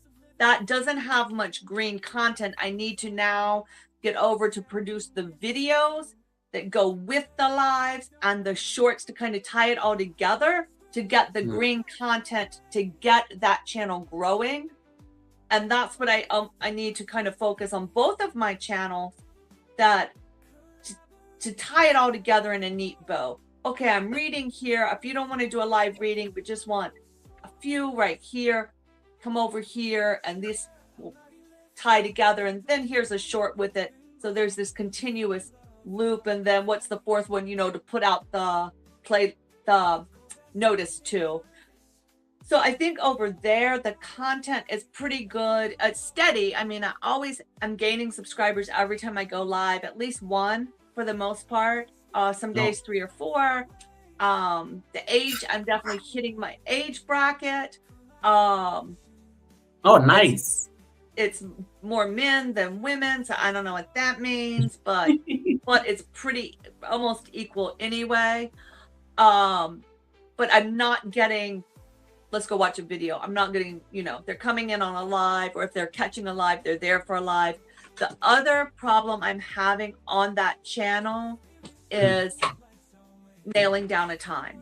And I know that's hurting me. And I know that's so important. But it's just me being me. Look, I've already committed to all these times. I'm live over here. And then I gotta be somewhere I don't know. So yeah. That's where I think once I can really commit to a time. Oh, but I had a question for you. Yeah. What do you feel about the thumbnails? I keep getting notification that all of my thumbnails should somehow tie together or be like the branding of thumbnails. Yeah. I like my funny thumbnails. No, good question. And I've been learning a lot about thumbnails from last year because and we are shortly going to discuss your bootcamp experience. I did not have a bootcamp, but YouTube did assign me a partner manager to help me fix certain things on my channel. And the emphasis on thumbnails used to be a lot. I even used to wonder, why do they keep on insisting that I fix my thumbnails? And the idea was and I remember the first time they told me your click-through rate is so low, we need to so that we can increase the click-through rate. And one of the easiest ways of doing that is by improving the thumbnails. So one of the first assignments I was given, I was told that because I go live every Sunday. Hey, Howie, welcome, Howie, nice to see you. I saw Howie there on the chat. One of the ways, and David Ant, welcome. I see David also. David, I'm going to ask you a question to Fabulous, don't worry. So they told me that I needed to increase my click-through rate. And one of the ways I could do that is by changing the thumbnail, especially for the Sunday service. Because just to make sure that it's consistent, because it is a live stream that the community knows, and I do it every week. So I actually went and just did that. So I went and changed it, and they say try to stick to make your thumbnails to reflect your brand. So Mhm. in case your color is purple, in case it is gold, make sure when anybody on YouTube, even if they are not like, even if they are not like very regular in your channel, when they see your thumbnail, they know that looks like a Goga live stream or that looks like a Goga content. So it needs to be like so consistent that people like can remember. So I nailed down the color. I figured out I'm still struggling with the font because I want to see whether they can get it big enough, because they say that it needs to be seen from like across the room. If somebody was watching their TV and they saw your thumbnail, they should be able to like make out the title. So I'm still struggling with that because I tend to squeeze I tend to squeeze a lot of words inside a thumbnail. So the thumbnail alone can actually change your click-through rate, and I've confirmed it. It worked. It totally worked. Like the moment I went and like and kind of aligned all the thumbnails for the Sunday service, I saw definitely a different improvement, even in terms of the rewatch, because it is now being displayed on people's home feed, and they're able to like click on it because they can see. They're like, oh, who is that? Who is that lady on Goga's thumbnail? Oh, fabulous nuts ASMR. Just like that, the click-through rate was improved. So I'm trying to be very deliberate, and I'm sure you've seen that even on my academy thumbnail this year. This year I'm working on the academy thumbnails purely. I'm not dealing with the Sunday service. At least I figured that out.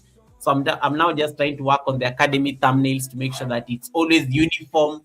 And they said it can even be, you don't even need to like stress so much about it. It can even just be, it can be like standard, and then you just be changing something small on the thumbnail. Like it can be day one, like see the way when you're doing your 100 day challenge, you can do something like day one there on the thumbnail, day two, day three, but it can be the same thing. It can be the same thing, the same fabulous on the same thumbnail, but somewhere on the thumbnail there's something that stands out, like day number 100.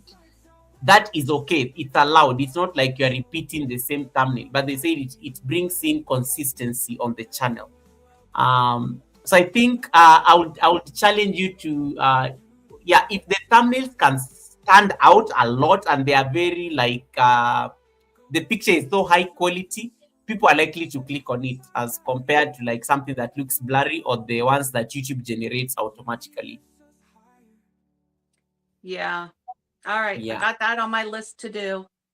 Yeah, and you can even use you're playing around now with AI. You can use AI to play around with them, edit them a bit.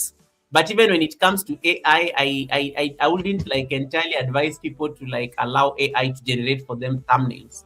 Okay. And then they stop like don't outsource that entire effort to AI. Give Right. AI something to work with. Like you can go and take a picture and then you feed it onto AI and tell AI to maybe tweak this picture to maybe like reflect some high contrast and make it more like punchy or popping or something like that.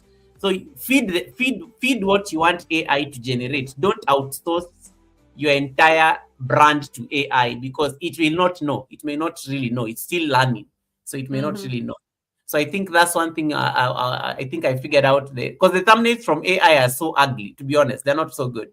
So Oh, you have to like find a way to use a picture that already exists and then feed it onto AI and then let it generate for you something out of it. okay. So Can fabulous. we just take? I'm gonna turn my camera. I need just a 5 minute, or like not even 5. I just gotta let All the right. dogs out real quick. No worries. All right, guys. I'll be right back. As my co-host takes a quick deserved break, let's chat. All right, let me just mute a bit. So Natecho V, welcome Natecho. Thank you so much for coming in. Natecho is saying hi to Barry.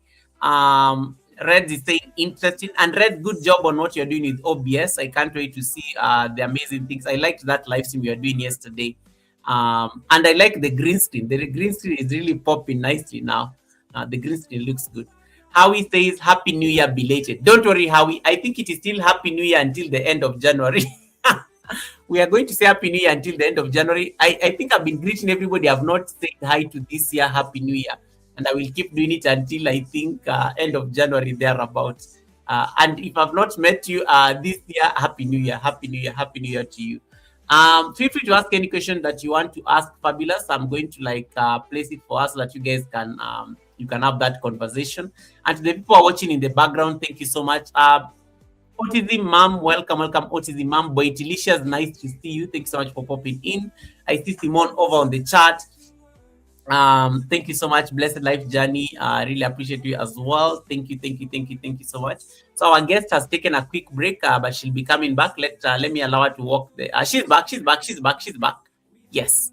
So the next thing I was going to ask you, Fab, was your boot camp experience. You got invited by YouTube to a boot camp. What was that like? What were the receipts? Give us the receipts.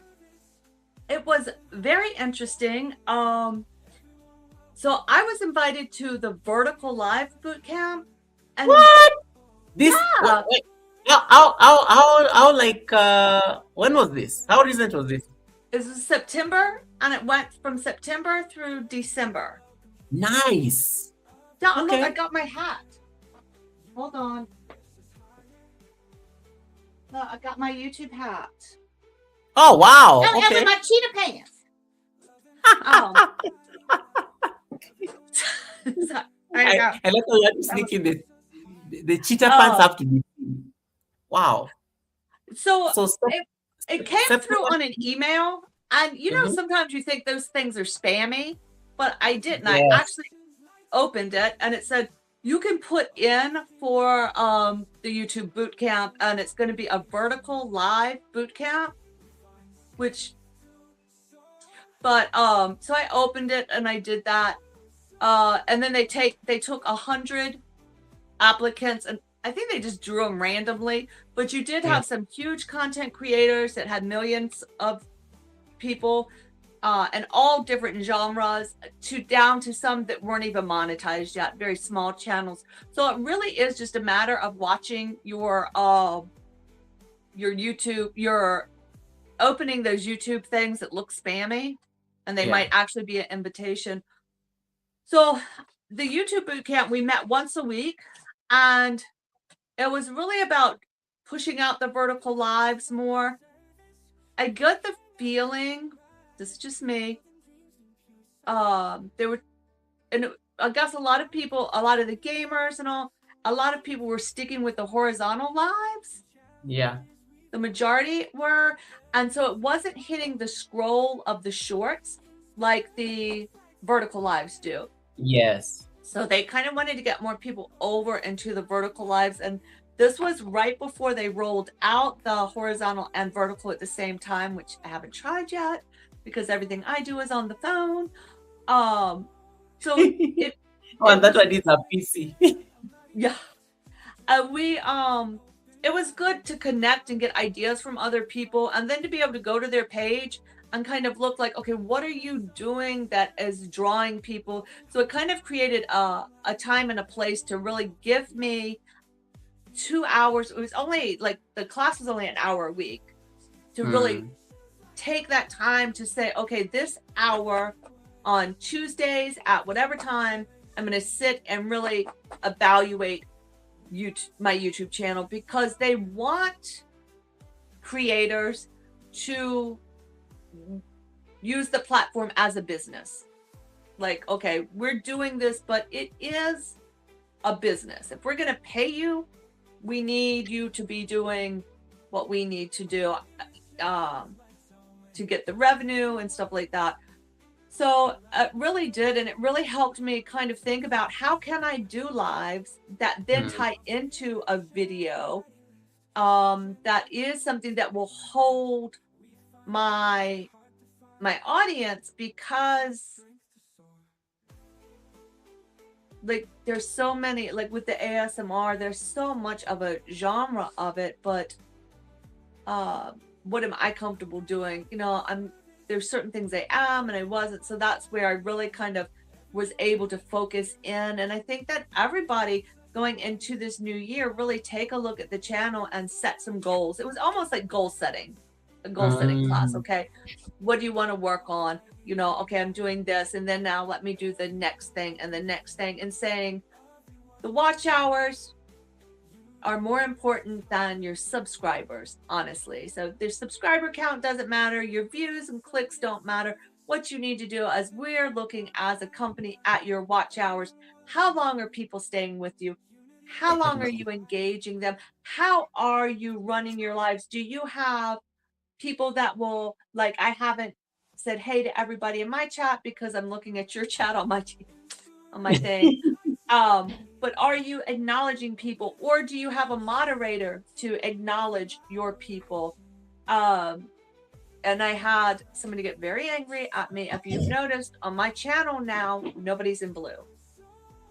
Well, my channel is not a connecting channel. I don't want it to be a connecting channel. I don't, not that you can't connect to people on my channel, please connect to everybody, but that is not the focus I want my channel to have.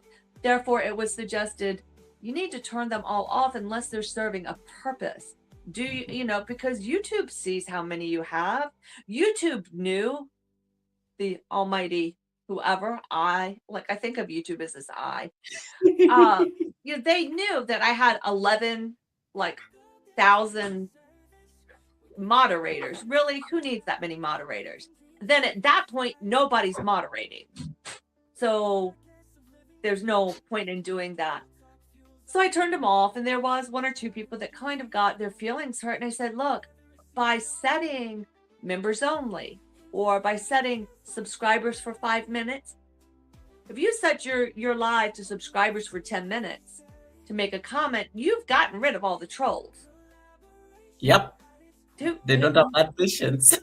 You know, now it's kind of hard if you want to raid or something like that. And sometimes because of the raid, yeah.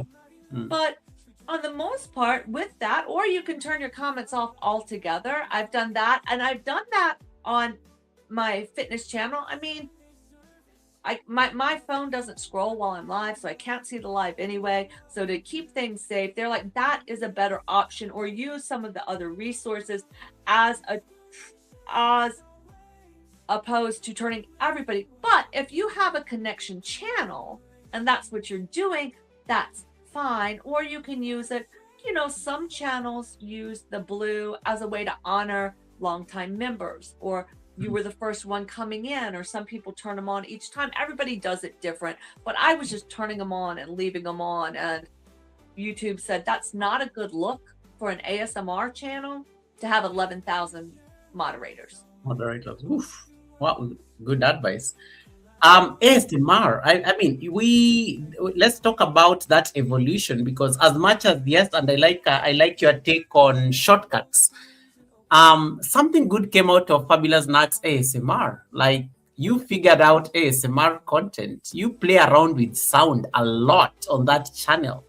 And I think every time it's an experiment. And what is that one thing you've learned? Because we've definitely evolved from cracking nuts, but we are now even in the business of sound. We are, you're playing around with different sounds over the Christmas holidays. You really, I think you really went all out in terms of the content with the music. What has been the strategy in terms of evolving the ASMR channel? Once I got, okay, what could I really get behind and do regularly that I know might hold somebody? Well, I knew the reading would, and that has a calming effect. It's something for me that is kind of rooted in relaxation. Let's sit and read. It's always been my escape. So if that's going to be where I'm doing most of my lives, and what really most of the channel is this soft reading, what are we going to do to complement that? And then that means the sounds. And I find the industrial sounds amazing. I find the repetitions of different fans. Now, there's certain sounds I cannot stand, but I find that to be very calming. And over Christmas, I did add the music, because I never thought of music being in the ASMR realm. I always thought it was sounds, and it had to be a nature sound. But part of the ASMR with the relaxation and the deep relaxation is the melodies and the harmonies and, the healing. There is, now, it's for my daughter, but, the string instruments they have been taking into hospitals since the late 70s to play for people that are very, very ill because certain chords and the sound of string instruments does something physiological inside your body. So now that I'm a more mature and calmer woman, I am taking the channel in the realm of, I let's have some peace. Let's just come, chill out, whether it's music or whether it's a sound or whether Nice. it is just having a good time laughing. I do my pop-up lives sometimes, and I don't know if you've caught my pop-up live, but I don't think you have, Goga. But right here, for my pop-up live, I do have the magic nutsack. No, I've never caught up your pop-up live because probably I'm always asleep or something. Wait, what does that do? This is what I use in my pop-up live. So look at this. I can tell your fortune. You can ask a yes/no question. I've got nuts in here that say, as almost like, you can ask a yes/no question, and my magic nutsack will give you the answer. So I do have that for a pop-up live when I want to be funny and joke around and, come on, Goga, say it once. My fabulous nutsack. Come on, say it with a straight face. Wait, say it. Can you say it again so that I can repeat? My fabulous nut stack. Okay, Sack. say it again. My fabulous nutsack bag. My fabulous nut sack bag. This just sounds. This sounds. And we can come and shake our nuts. And, The fabulous nut sack. Oh my, this sounds horrible. But like I'm mixing the S's and the. But anyway, I got it. Yeah, Do you like? but I think the laughs are just as important in life. I really can't take it all so serious. So when I just do a pop-up live, it's just kind of a check-in and let's just joke around. And I think there is such humor in trying to be serious about cracking a nut. And we can do it so precisely and so, come on, it's the funniest thing ever. I would have changed my name to something else. But honestly, you remember the channel, you have to have fun saying the name. It as uplifting as it is, and I think it just kind of reminds us we don't have to take it all that serious. And Absolutely. we all still have the humor of a six-year-old school child, because there's nothing funnier than saying nuts. Yeah, it really sounds like, because even anytime you walk into a chat, and then somebody has to say, "Hi, fabulous nuts." It always just, and then maybe the host has to like read it. For example, like sometimes I think it happens that like somebody's on the panel, and then, "Hi, fabulous nuts," and then somebody's like, "Okay, you just have to say nuts in there and stuff." It's like, "Fabulous nuts." Yeah, it has a very nice ring to it, and I like how it always brings in a lot of laughter anytime you go into chats. And which brings me then to the next question. In terms of one of the things that you also do, you're also very supportive in the sense that you've nurtured your support across. Let me just say it's across, especially the borders. You're seated in the United States, and look at us having a collaboration. I'm seated in Nairobi, Kenya. I've seen you in Asia supporting people. I've seen you in Jamaica. I've seen you, God knows, I've seen you in Europe.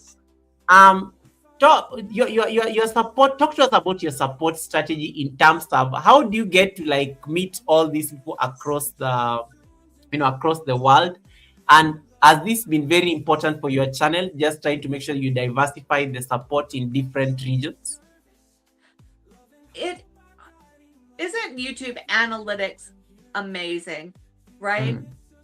I started like when I started watching YouTube, I was just watching one content creator that I loved.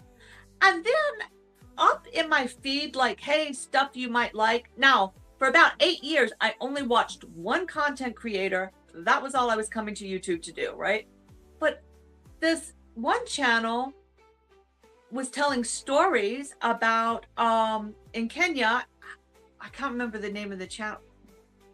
Anyway, and I clicked on, I started watching his videos, and I loved the stories of all the amazing things that were happening, or all the folk tales. And he would go to the place and tell you the folk tale, right?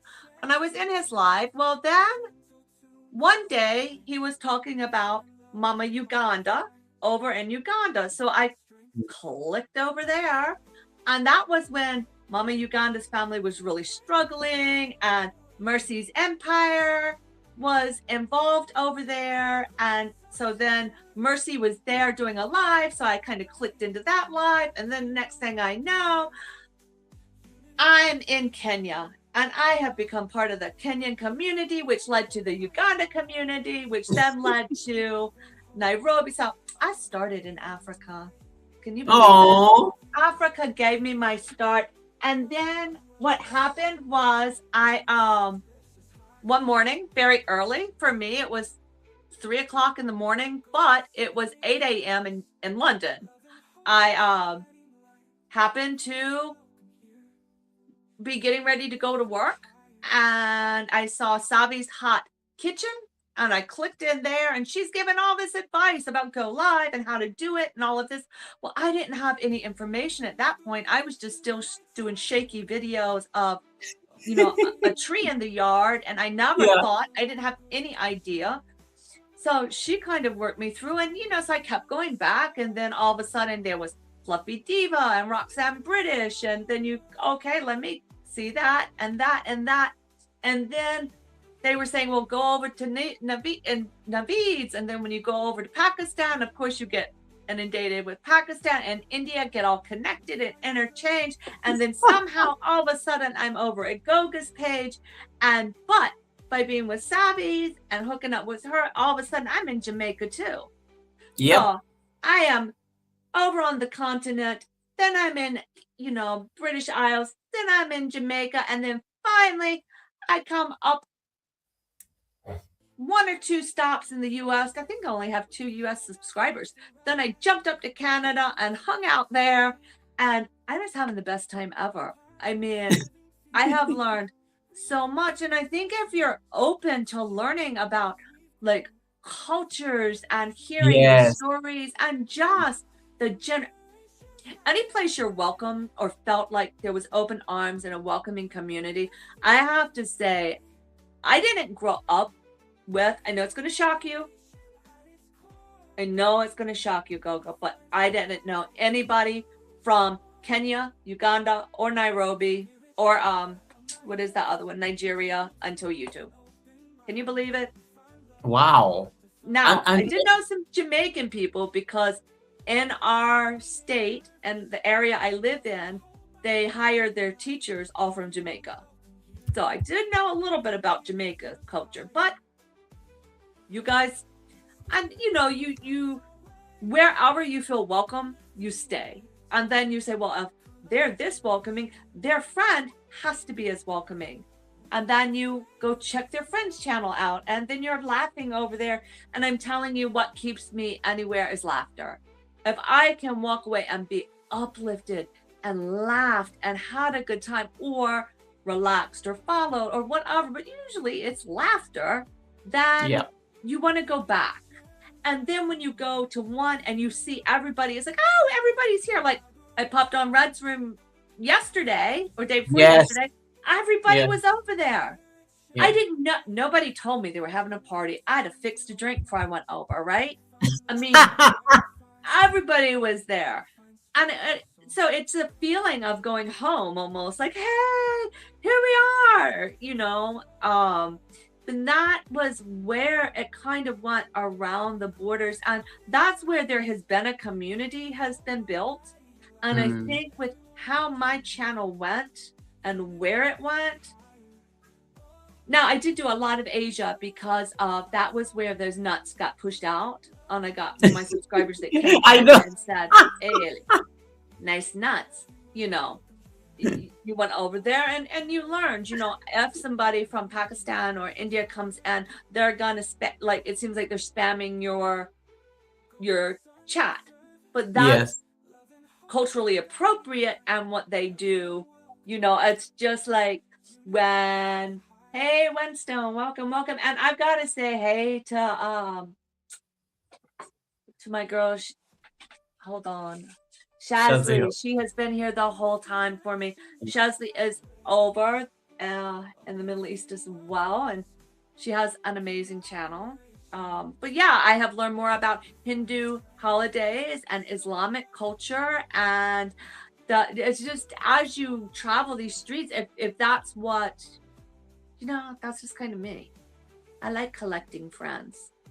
I'm I learning. like I like what you said about that just that appreciation for culture by being open to be able to like learn and also just like travel, especially like when sometimes when you're doing these raids and you travel to places you've never even been and you're like, oh wow, where have we been taken today?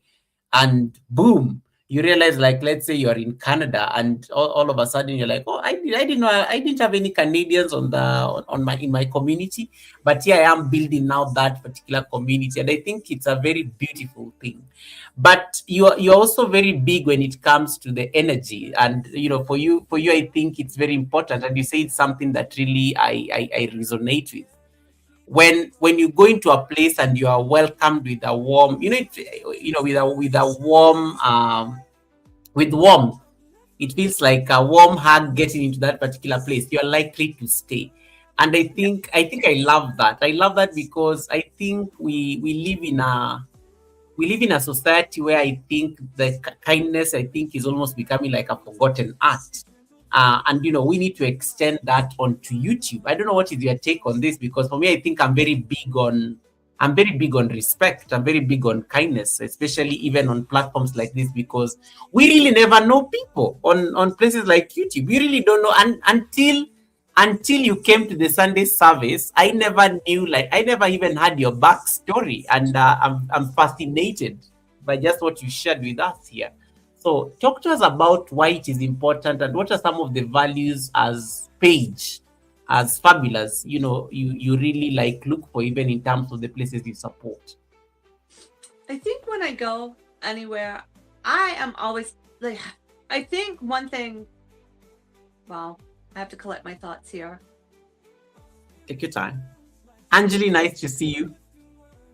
I think as we go through, it's part of being who you are and what you are.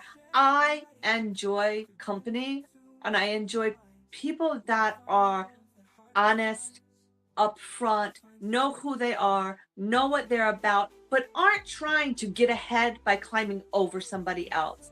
And I think the community that I run around in, everybody is here doing the best they can and enjoying the journey and the frustrations of the journey, or the but I don't get a feeling with who I run through or look at that anybody is trying to climb over somebody's head. And maybe that is because of the quarter, the chapter of life I'm in, that I can see where younger content creators, I can see where the aggression of, the 25 and below could be. But I think once you're beyond that, if you're there to do your thing and just to enjoy it, this for most of us is a side hustle or a part-time, or it is what it is. I'm not some major, nor would I ever pretend to be, influencer or whatever. That's not my goal in life. My goal in life is to be with people, hopefully like Goga. I mean, who knew? Did you ever know that your 30-day challenge would absolutely spark and get me going to change my life? And now, boom, I have a channel. And I think that's what it is, that there is something on everybody's channel that might spark somebody, might change somebody, might give somebody that, and I think that's all we hope, is that in life, at least one person has benefited from us being. Yep. Yeah. I like that. We are edifying each other and you're learning something from it. I mean, who knew about fabulous nuts? Who knew that you can crack nuts and it becomes content? And you remember we've been making jokes about this like for ages now. Like everything is content, including cracking nuts. Yeah. And it's hilarious. Like it's so much fun. Maybe that I hooked onto it and latched onto it so much was because I needed something to constantly laugh about in my life. Yeah. And if I'm laughing about how my life is, then I don't have time to cry about it so much. You know what I'm saying? We all have troubles, but when you go and you're just like, oh, okay, well, right now we're gonna be fabulous nuts. Then it's pretty freaking hilarious. It just reminds me to does life come down to more than cracking a nut? Tell me. I mean, it's the simple things here. So we also live in a world, and I like how you made reference to it, that sometimes even the chapter you give us the 4 chapters of life, and you said sometimes the chapter you are in life will dictate how you even approach content creation, how you approach like your community building, the relationships you're making on these platforms.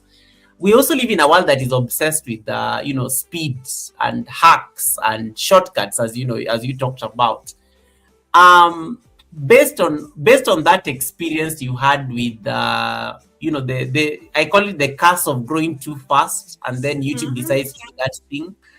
How do you find yourself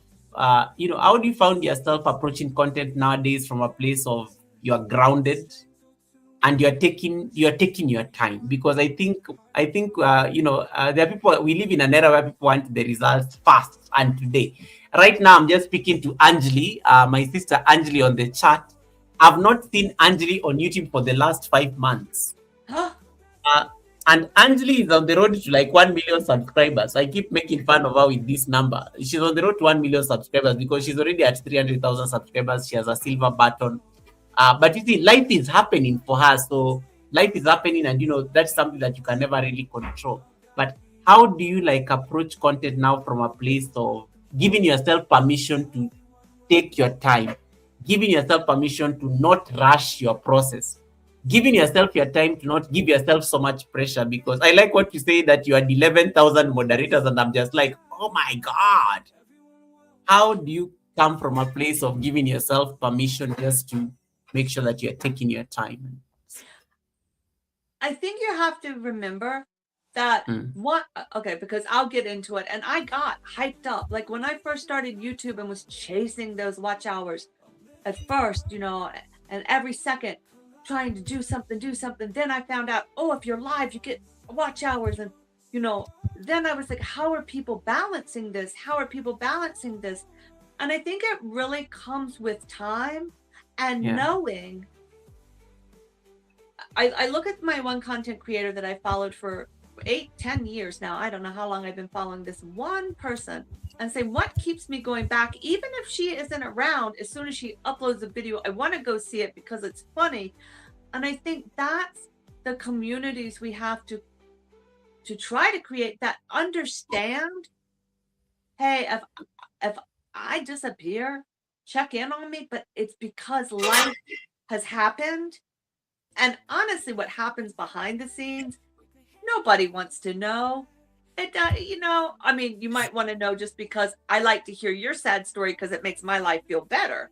But in terms of would it help somebody to know? No, or I don't want to share certain things. So if there is a pause, when somebody comes back around, you don't assume that they've ghosted you or this or that, or blocked you, or they weren't around, or that. You just say, hey, good to see you, because sometimes life happens. And I think I have one thing that going about October, it dawned on me, if I'm more deliberate with the content that I am trying to put out there, I can relax in the rest. It either will be or it won't be. Now, here's the mistake I made before I got to that point.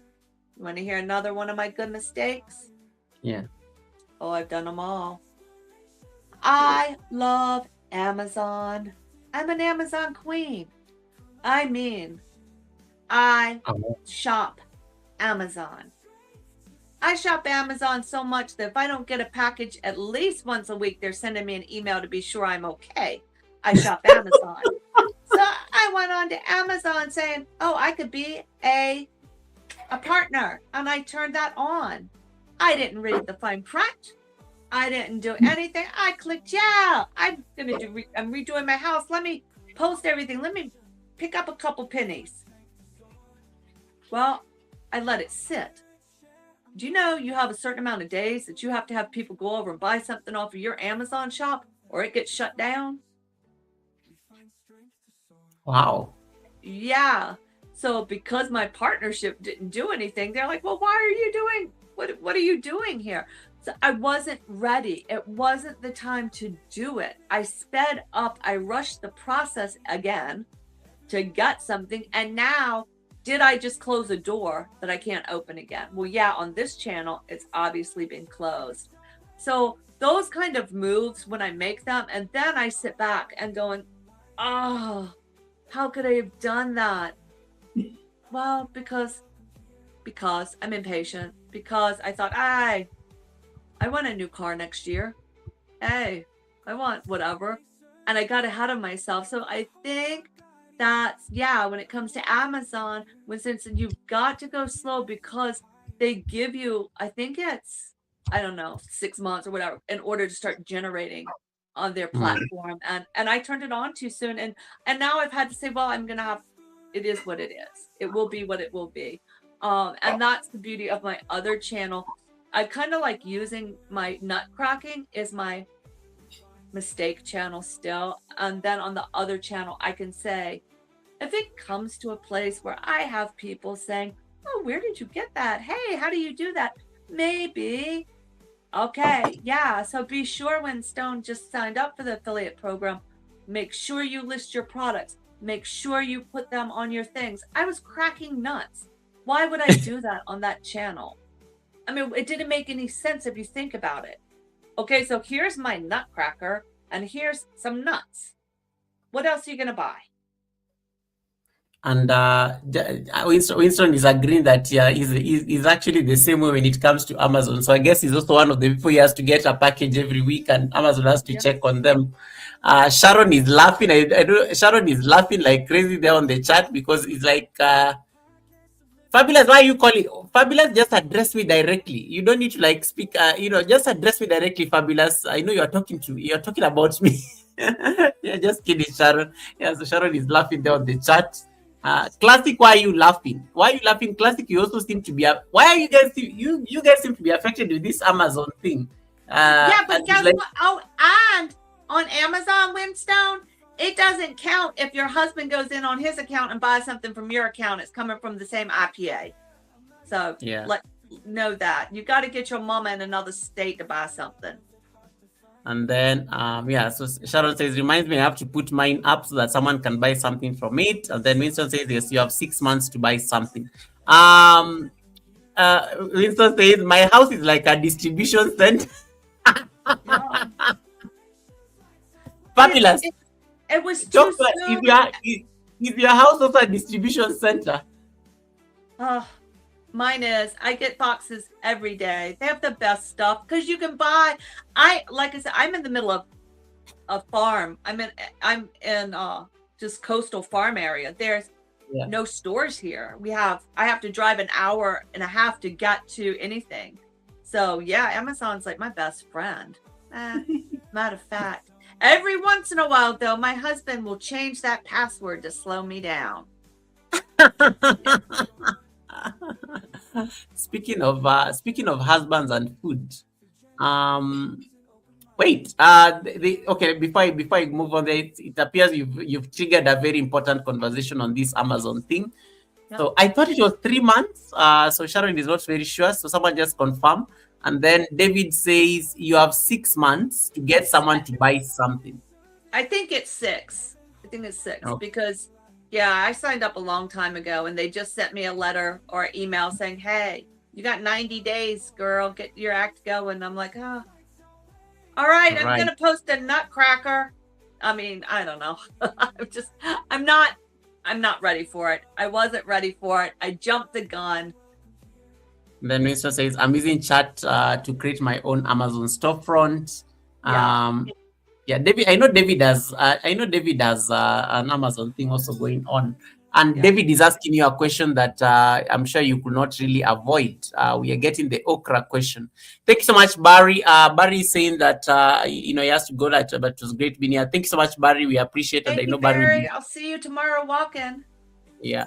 Kobinata Africa, welcome, Kobinata. Nice to see you as well. Okay, so David Ant was asking you a question. I think this has, I think David could have just asked. You could have just asked Fabulous directly because you are on her chat anyway. Fabulous, do you have any okra in the bag in your bag of magic nuts? Well, in the other room in the freezer of much to do, I have 3 bags of okra. Would you like some? I do. Wow. How do you like your okra? I like it fried. I like it in stews. I like it pickled. But I like my pickled okra to be spicy. I like hot pickled okra. Wow. How do you like your okra?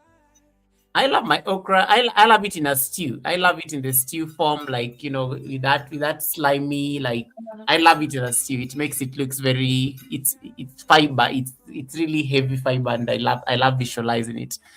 Have you always taken okra, or it became an acquired taste for you? No, we've always eaten it. Where I grew up, sweet potatoes, okra, collard greens.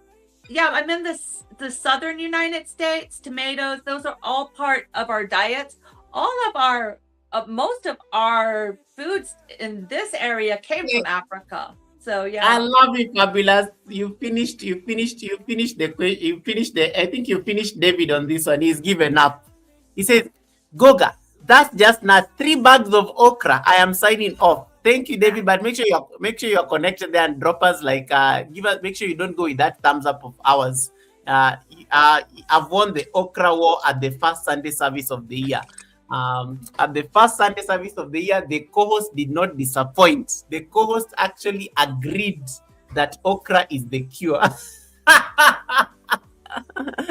Okra is the cure.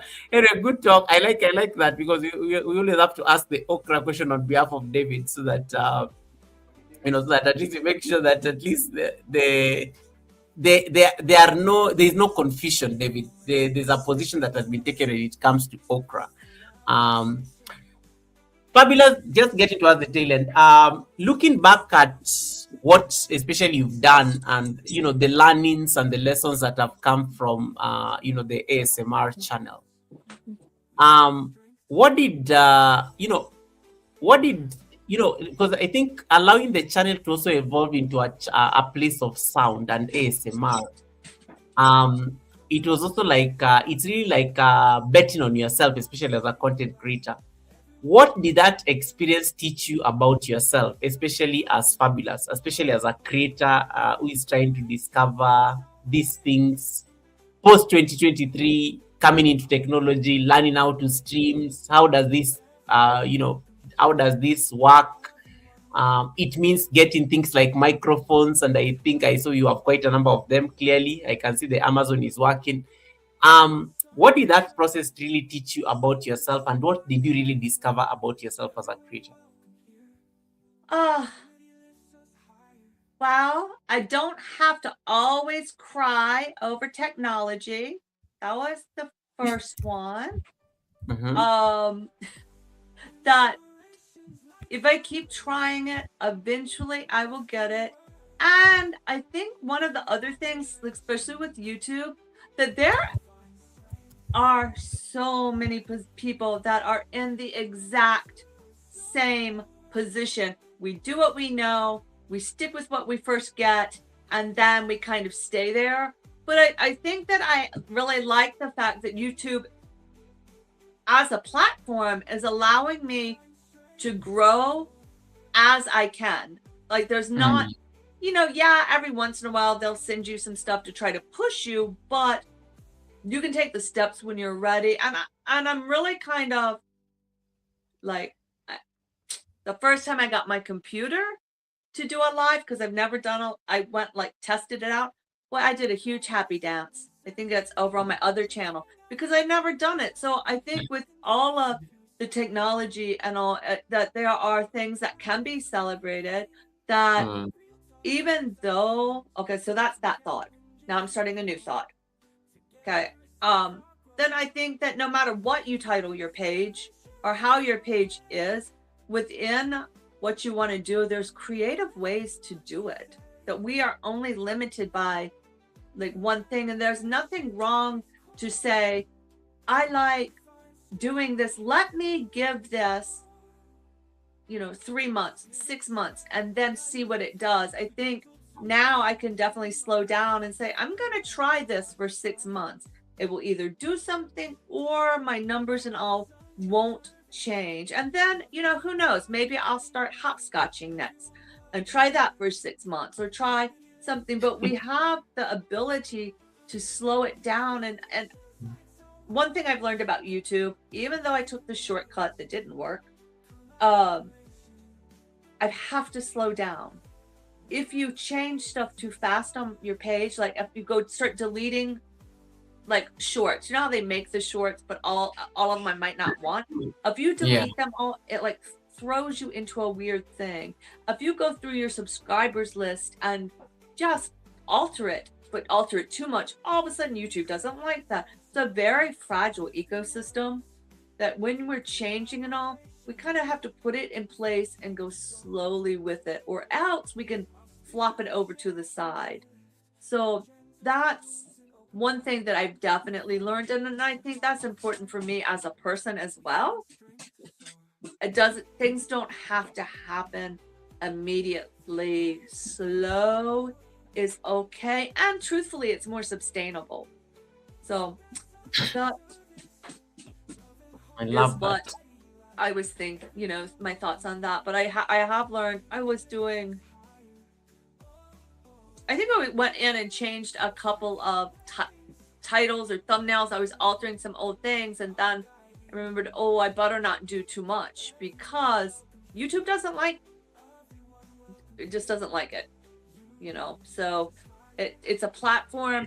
You have to move a little bit slower than you think you do in order for everything to get balanced on. And that's truthfully what this year is about for me, is balance.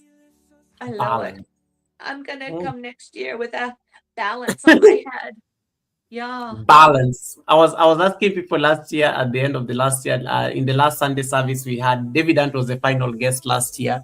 Yeah. And so people are picking the words that they're going to like, that is going to speak to their 2026. So balance was one of them. Yep. There was freedom was a big choice for most people. For me, it is elevate. In 2026, it's just elevate, or then the alternative word is upgrade.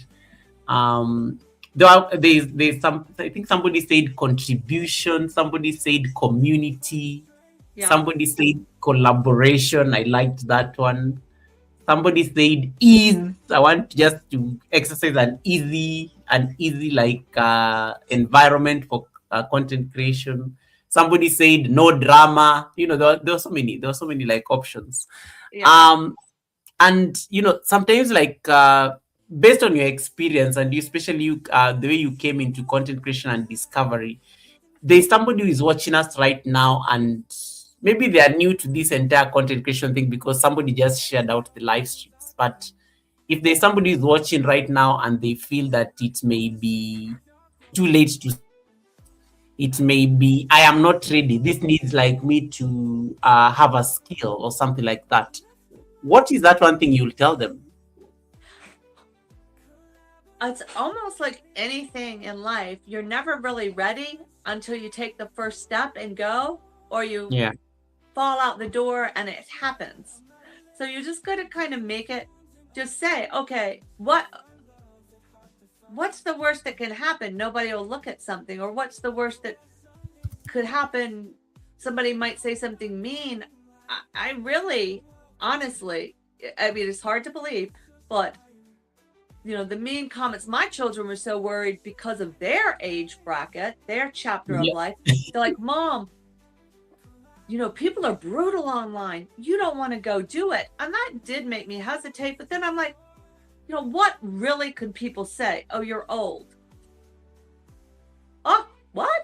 Oh, you got wrinkles. Really? I mean, what could somebody say that I'm not aware of at this age? That would, oh, that's ridiculous. Okay. And usually if somebody does come into a chat that is kind of spammy or saying something, I can usually just acknowledge that they're there and say, welcome in, and keep going. And by the end, they have probably either subscribed. Yeah, usually they subscribe.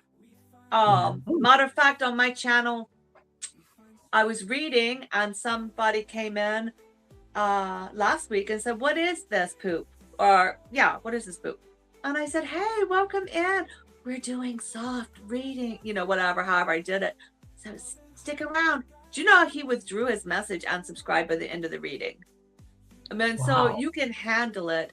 Then somebody else, and it was a kid, these things are open. You can tell when it's a 12-year-old making a comment. Absolutely, yeah. And if you just acknowledge it, especially over there on the exercise channel, they'll say some outrageous things. I just acknowledge it and say, that's great. Good for you. Oh, I have to go to the bathroom. Yay. Do you know how many people have trouble with that? Good job. And, that's like, I think people's biggest fear are, how are people going to take me? But if you scroll through YouTube, like literally scroll through, you have people that are showing up how they show up. And on my other channel, if it's time to work out and I'm in my pajamas, we're working out in my pajamas. Matter of fact, Christmas Eve or New Year's Eve, we did pajama day here. So I was over there. I just don't have time for all the makeup and blah, blah, blah, blah. That's not who it is. And if you look through, I think the majority of content creators are real content creators. The small channels are small. Now, if you are a first chapter of your life person and you have more to elevate and really have a brand that's going to be seen and traced forever in your career, then you might need to worry about certain things a little bit more. How do you look? What is your content? You have that concern. So I think the concerns on going live, I understand them. My first, like I said, I went in stages. My first live was a live of an inanimate object. Then I did a live driving and I talked. Then I did a whole lot of talking and not showing my face. And then when I showed my face, I was brushing my hair because that's something I can do and focus on because it gets naughty. And then I was doing something while I was live, so I didn't feel anxious about it. Then I was folding clothes. So there are ways to make yourself comfortable doing it, but until you start to do it, you never will. And really,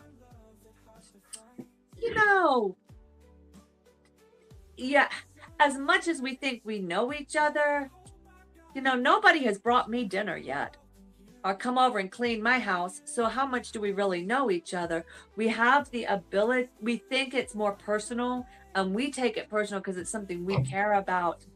And it's not. And when you get it in your head that it's not, wonderful things open up. I had on my other channel on video number 8 that absolutely did amazing things. I had a comment that said, when you're watching the video and commenting over the original content creator, it's too hard to hear, it's confusing. And of course, at first, it was my first comment ever like that. People are usually like, what fabulous nuts you have. Woohoo, great job. So to hear like that, and of course you take it as a criticism, but it wasn't. It was a statement of fact that made me think, what can I do? And then it realized, oh, wait a minute, this is technology. Hold on. Dog owners on the chat. Anna Boone, nice to see you. Yeah. Sorry, when anybody leaves the house, he barks. So, I took it and then I started thinking, how can I solve the problem? I didn't know it was a problem until somebody told me it was a problem. And I think a lot of comments, truthfully, are just statements of their fact or their reality. So you don't have to be. And honestly, before people make like a really nasty negative comment, unless you engage them, they're going to swipe away. Absolutely. And I So like you don't have to be scared of it. I like the idea of feedback, and feedback is feedback, and I like when you're telling me about that the other day that I remembered I have earpods, and it makes the experience much easier, so that I'm not like speaking over another voice and stuff like that. So I think I really love that, and it was a very positive feedback, and you took it in stride and implemented it. And I had left them a comment back saying, well, I have to talk over the creation because YouTube will strike me as stealing content, even though I wasn't showing, it was still their content. So I have to do this. And then when I figured out the answer, I went back and I left the first comment. I didn't delete it, but I did say, thank you for bringing that to my attention. It made me think, and I've come up with the answer. So thank you so much for helping me grow. And I think that's important. Yes. That you go back and you acknowledge people that have, I wouldn't know. But now my mother, who is mostly deaf, if she hears two people talking at the same time, she can't focus on a voice at all. So yeah, okay. For a senior workout channel, it might not be good. Got it. So I really find that going live, it's much easier. We build it up to be this hard thing. And here's another thing that my boot camp channel taught me. Do you know you can go live and you can practice your live? You can, because all you have to hit is when you're setting it up, go unlisted. And if you go unlisted live, it doesn't go out to anybody. And you can practice your entire live, practice your intros, practice that, play it back to yourself. And that's one thing the boot camp said. If you're not comfortable, then get comfortable. Use, when you're setting up your live, especially on your phone, you have the choice of go unlisted. And if you hit unlisted, it doesn't go live at all. It shows live, it clicks the video, but it doesn't go out live. And then if it's a good take, publish it. If it's not, but that's where you can practice going live, because I get it. Some people do have anxieties and need a little bit more. So that feature will really help people that are hesitant. And you could even do live as unlisted and edit it how you want to in the editor, and then publish it even. Let it upload and edit it, and then you still have your live and you still have it go out, and then keep doing it that way until you get more comfortable. Perfect. Yeah. I love that. Welcome, Stasia. Thank you so much for popping in. Guys, if you have any question you want to ask Fabulous, we have only a few minutes left before we wrap this show up. If you have any question you want to ask, if you have any comment, compliments, feel free to drop them on the chat so that I can drop them for her. Fabulous, before I let you say anything else, I'm going to do like a quick fire round, just like very quick questions that you can answer in one word, just to lighten up, or make sure that people get at least one. The people miss the Sunday service, the beginning, your introduction, can get to at least understand who you are from the final questions of the quick fire round. Okay, so go. First question: the nut that gives the best ASMR sound. I think walnuts do, but pecans explode better. Oh, okay. I didn't even know that. Okay, good to know. First reaction when you realize people actually enjoy listening to nuts being cracked. Laughter. I laughed. Of I course. thought it was hilarious. Let me ask you a question before I go to the third question. Okay. When your husband found you cracking nuts, like, what was that interaction like? He comes from Oh, work and just he finds you thinks like, it's he is the best. He is the most supportive. Matter of fact, you can tell he's cracked a few nuts on this channel too. Those big manly hands in there cracking. Oh yeah. okay, I get it. Yeah, that's so funny. Okay, let me save your compliments, guys. I'm coming. I'll light them for her after we are done. Okay, question number 3. One sound, now that you are transitioning to sounds and exploring sounds, industrial and otherwise. One sound that you did not expect to be oddly calming, but is. Hmm.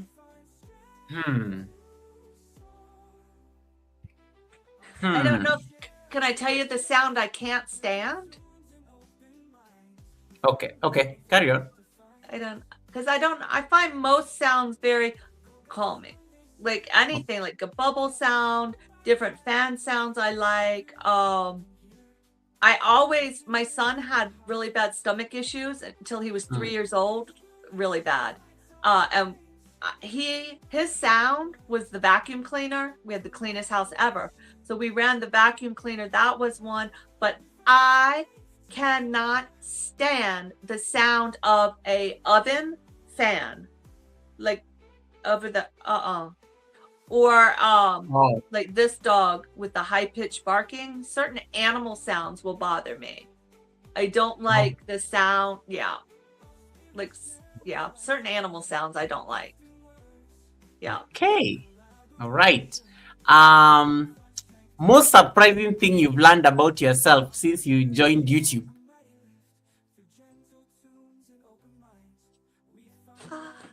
That I can still learn things.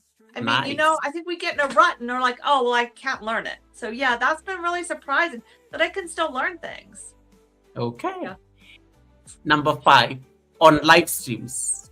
Okay. Planned or happily unpredictable? Planned or happily unpredictable?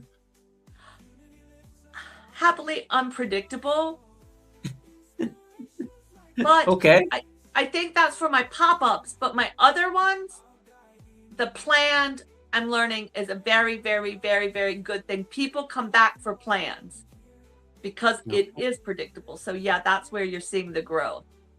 All right. Yeah, I agree with you on that point. What is your biggest I can't believe I figured this out tech moment? That technology moment that even so far when you figured it out. And don't say Nightbot, because I know Nightbot is very busy on your chat as well. So what is that moment that you are like, I can't believe I figured this out? I remember, like, it sounds so dumb, but it hasn't been that long ago. Okay, hold on. 1, 2, 3. Marley had to get back up here. I remember posting my very first video on my other, and I kept calling my sister, do you see it yet? No. Okay, so you got it now. Okay, and I think it was like the picture of my door, like spinning around. I'm like, oh my God, okay, I posted a video. Do you see? That was so exciting. Like, oh my goodness. And her trying to find the channel because you have no subscribers. They have to have all the numbers. She's like, I don't see it. And then my sister has been my biggest advocate or help, because she will tell me honestly, like, so I was filming my tree at first and she's like, yeah, that tree's nice, but it's boring. All right, do something else. So she has helped me a lot that way. But yeah, that was the most exciting, just figuring out how to film something and upload it. Oh, yeah, I made everybody watch me walk into a room. Winston says that he's going to bring you dinner. So okay. Yeah. So did you like solicit for this torturing dinner, because Winston is always making food that is torturing everyone? Oh yeah. He's cooking that fish. He's cooking that dish. Anyway, we digress. Now, the other question is coffee, tea, or silence before creating content? Coffee, tea, or yeah, I brush my teeth before I make content or go live. Wait, what? Yeah, I don't drink Wait, coffee or tea no. before I go. Like that Yeah. was a bit, that was like very, you brush your teeth before you go live?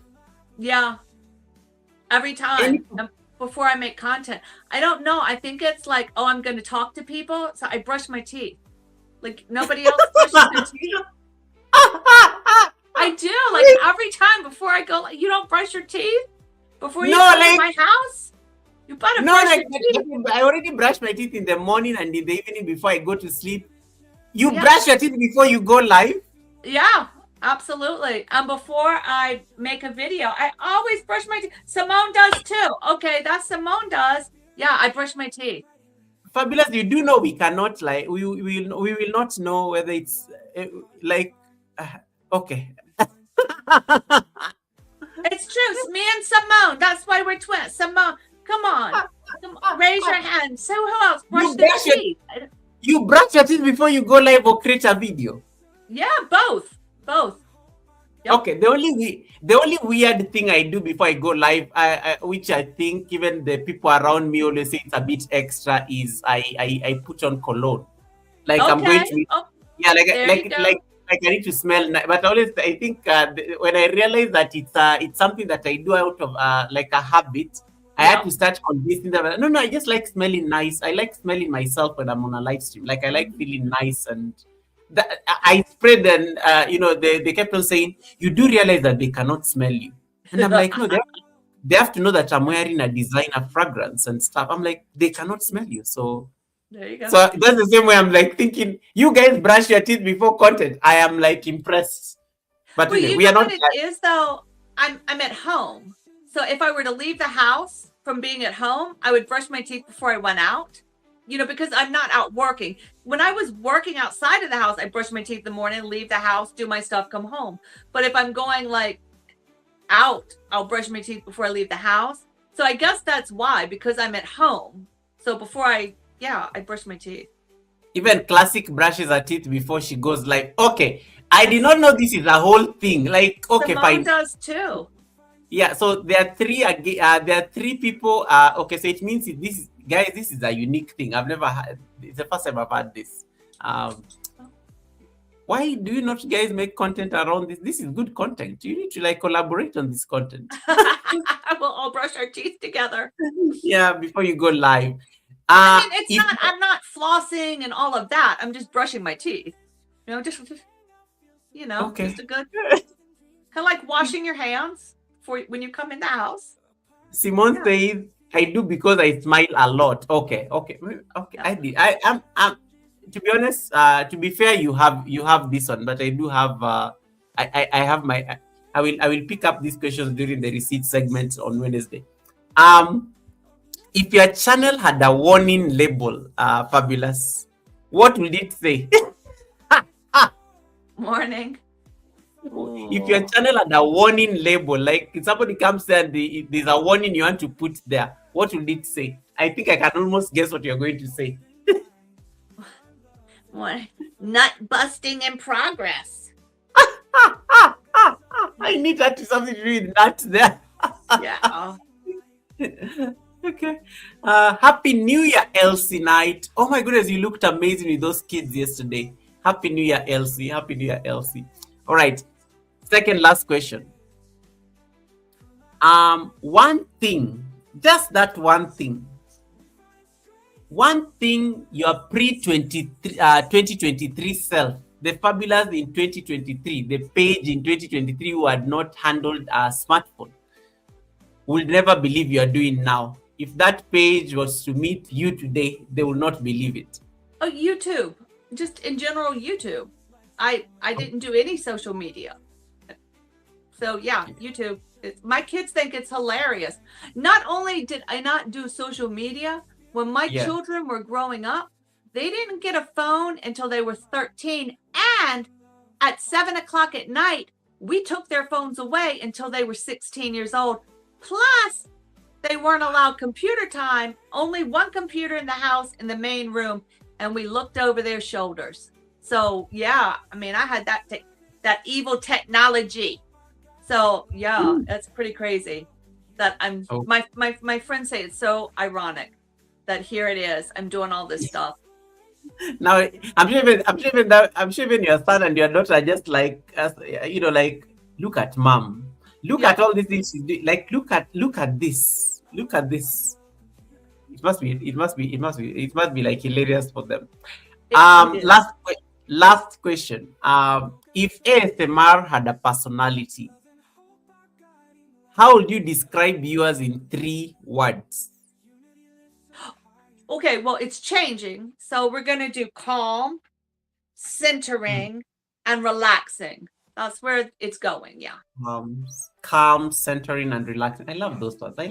Those are very yogic words in nature. Yeah. Optional bonus question that somebody has demanded I ask. What is more satisfying, cracking a nut or mastering a new button on YouTube Studio? Cracking a nut. Definitely. Cracking a nut. We have to make sure we say the nut thing. We have to say, we have to keep on saying the nut. Now I have figured it out because there are 3 stages of nut cracking. You have your anticipation, then you have that pow, that bright sound, and then you have the silence afterwards. And it's like that anticipation. That's it. Look, the excitement I get in my life. You need anticipation of busting a nut. Boom. So fabulous. Anytime you're going for these collaborations, you need to now start putting under your byline, nut cracking expert or something, or one of those things.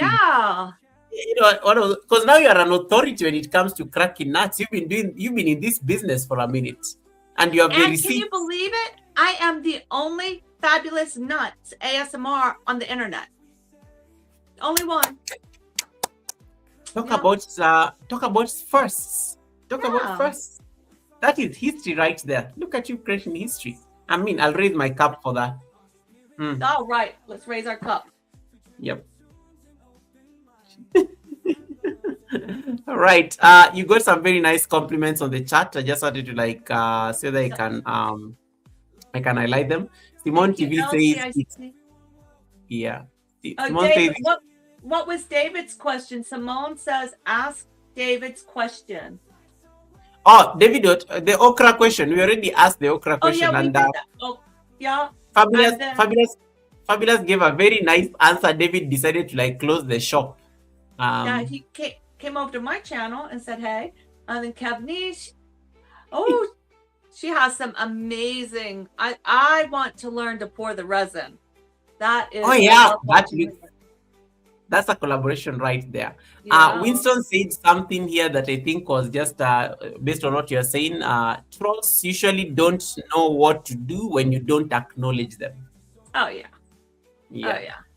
You do it with a lot of grace, though. Anytime you're doing those fitness things of yours, I always see how you just don't, you just carry on and you're so busy doing your thing and stuff. That always looks very good. My phone doesn't scroll. So, when I'm on my phone live, it doesn't move. And I can't get it to move unless I keep walking over. So I don't see anybody's comments. That's why I can just keep going. Talk about ignorance is bliss, And then Simone says, you're amazing, Fab, and you did really well. I'm so glad that I got to know you better. Just getting you your flowers there. And then there was also a very nice comment from Eva Kika. Fabulous. Indeed, your voice is soothing. My little one is dozing off as we listen. Oh, Eva, that is great. And I put those all as podcasts. And tonight at 7:30, I will be live reading Fairy Tales We Should All Know. If you grew up in America. I guess I should add that because I don't have other fairy tales. But yeah, that is what's happening tonight. Awesome. Let me see. Right. So guys, I don't see any other thing on the chat that you guys want to ask Fabulous. So we are already on the 3-hour mark. So we need to like, can you imagine? It's already 3 hours, Fab. Like we've been here for like a minute. Yeah, 3 hours just I like. know. But listen, Yeah. before we go, I had something I wanted to read about the new year. Wait, we'll do that at the end. You're the one reading it as the affirmation today. Okay. That's going to be the affirmation because you are the first guest of the year. So we are going to give you the privilege to read the closing affirmation. Because I think I may need to set up the raid. Yes, I may need to set up the raid. I don't know that you are going to set up the raid on your side as well. So that yeah. I am. I don't want to get bad points in the president's office.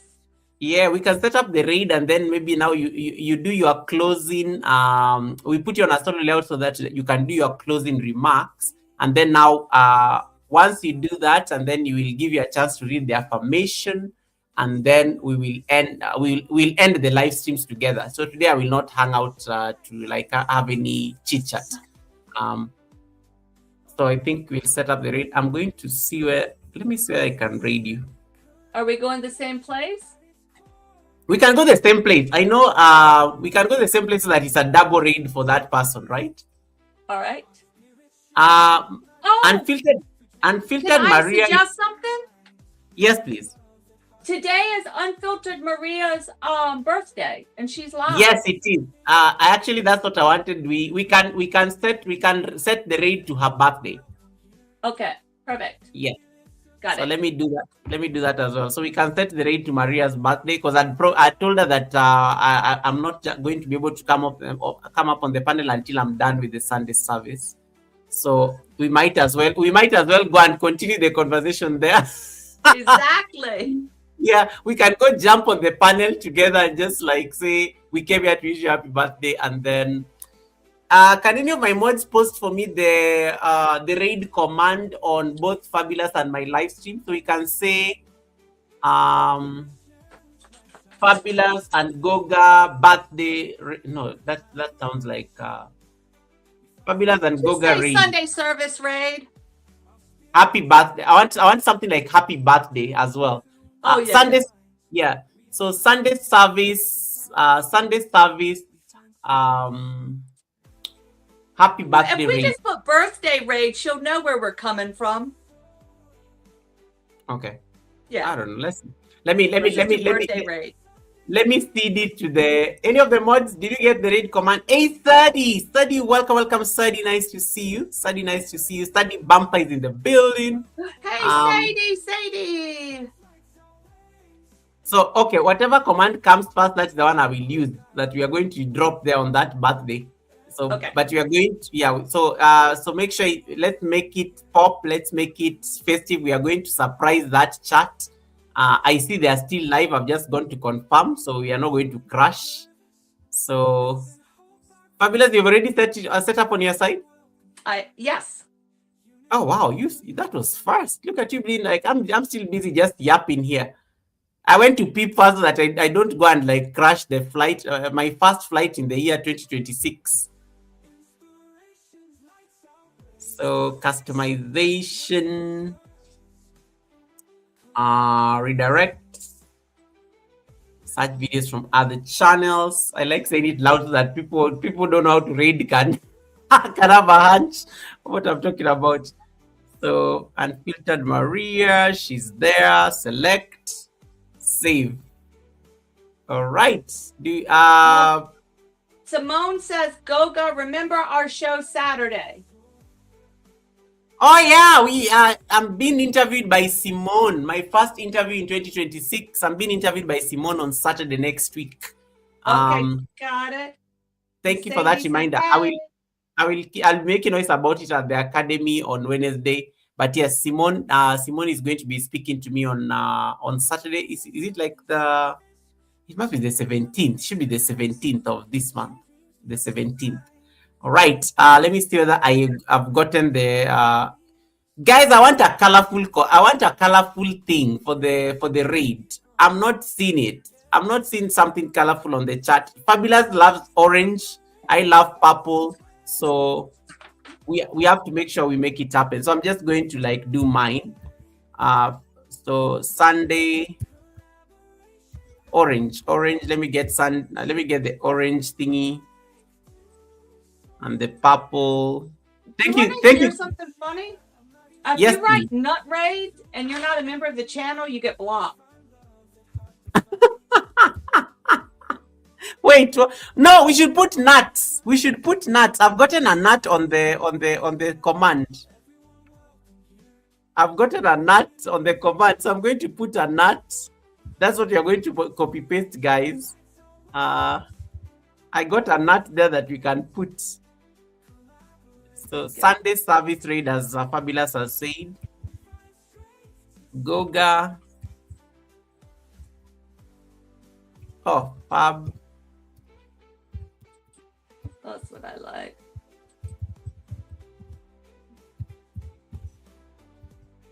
Okay, guys, I've gotten the command. So Fab and Goga birthday raid.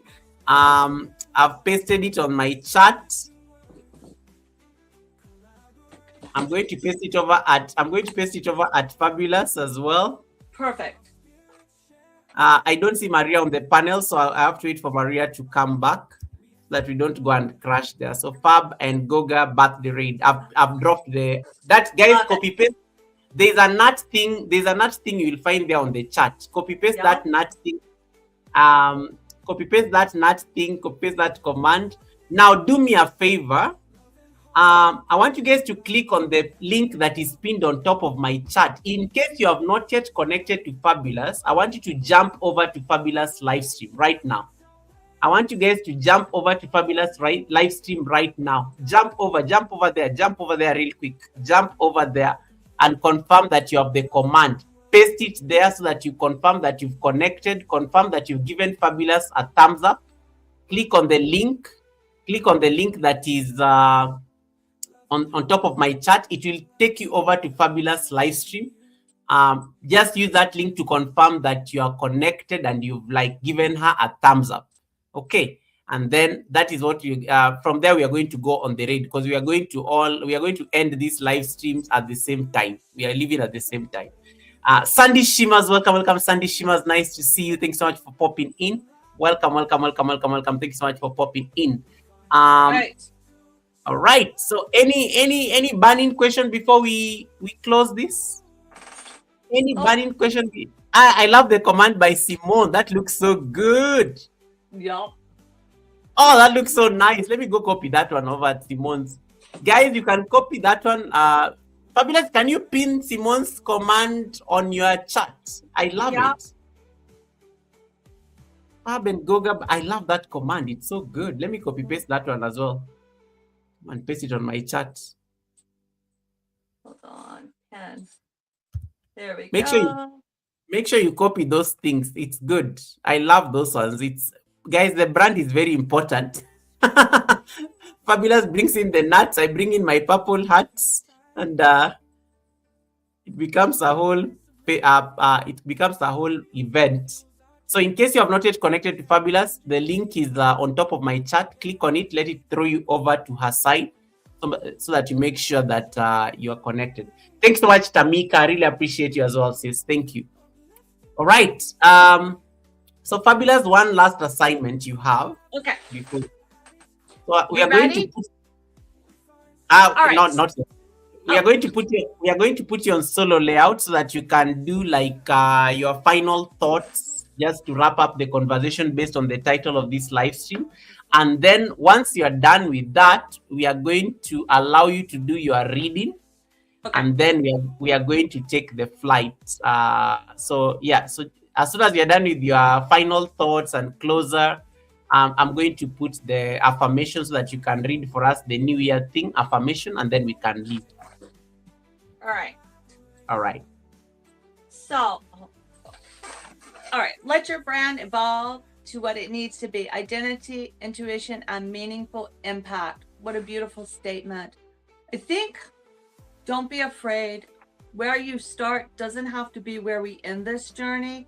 Where it comes to and what works for us today might change drastically in 6 months, a year, or 2 years. It is okay. And when you hit that sweet spot of where you want to be, what feels right for you, what goes right with your life, and what enhances what you're already building off of the YouTube streets, you'll know, because it will feel amazing. That is what I say about let your brand evolve to what it needs to be. Keep your ears open, let your body and ears, heart and soul guide you until you find what feels right for you. And when it's not a chore, you'll know you've hit it. All right. So as we went into the new year, everybody was writing their amazing Christmas and New Year's things, but I came across one that just really touched my heart, and I printed it out to keep it for a family reading, a family blessing every New Year. And it was from Tea Time with Lady Letts, as who I am reading her New Year's Eve post, and I just think it's so beautiful. So here it is. As we stand at the edge of a new season, we pause to thank God for how far He has brought us. We are crossing over from weariness to strength, from waiting to fulfillment, from prayers whispered to testimonies spoken. What was heavy in the last season, we lay it down. What was planted in faith, we carry forward with hope. This is not just a new year. It is a divine shift, a moment of renewal, a fresh pour of grace. As we cross over, we step into 2026 with faith in our hearts, gratitude on our lips, and courage to embrace new beginnings. A fresh start awaits. Love. Tea Time with Lady Letts. Bye, guys.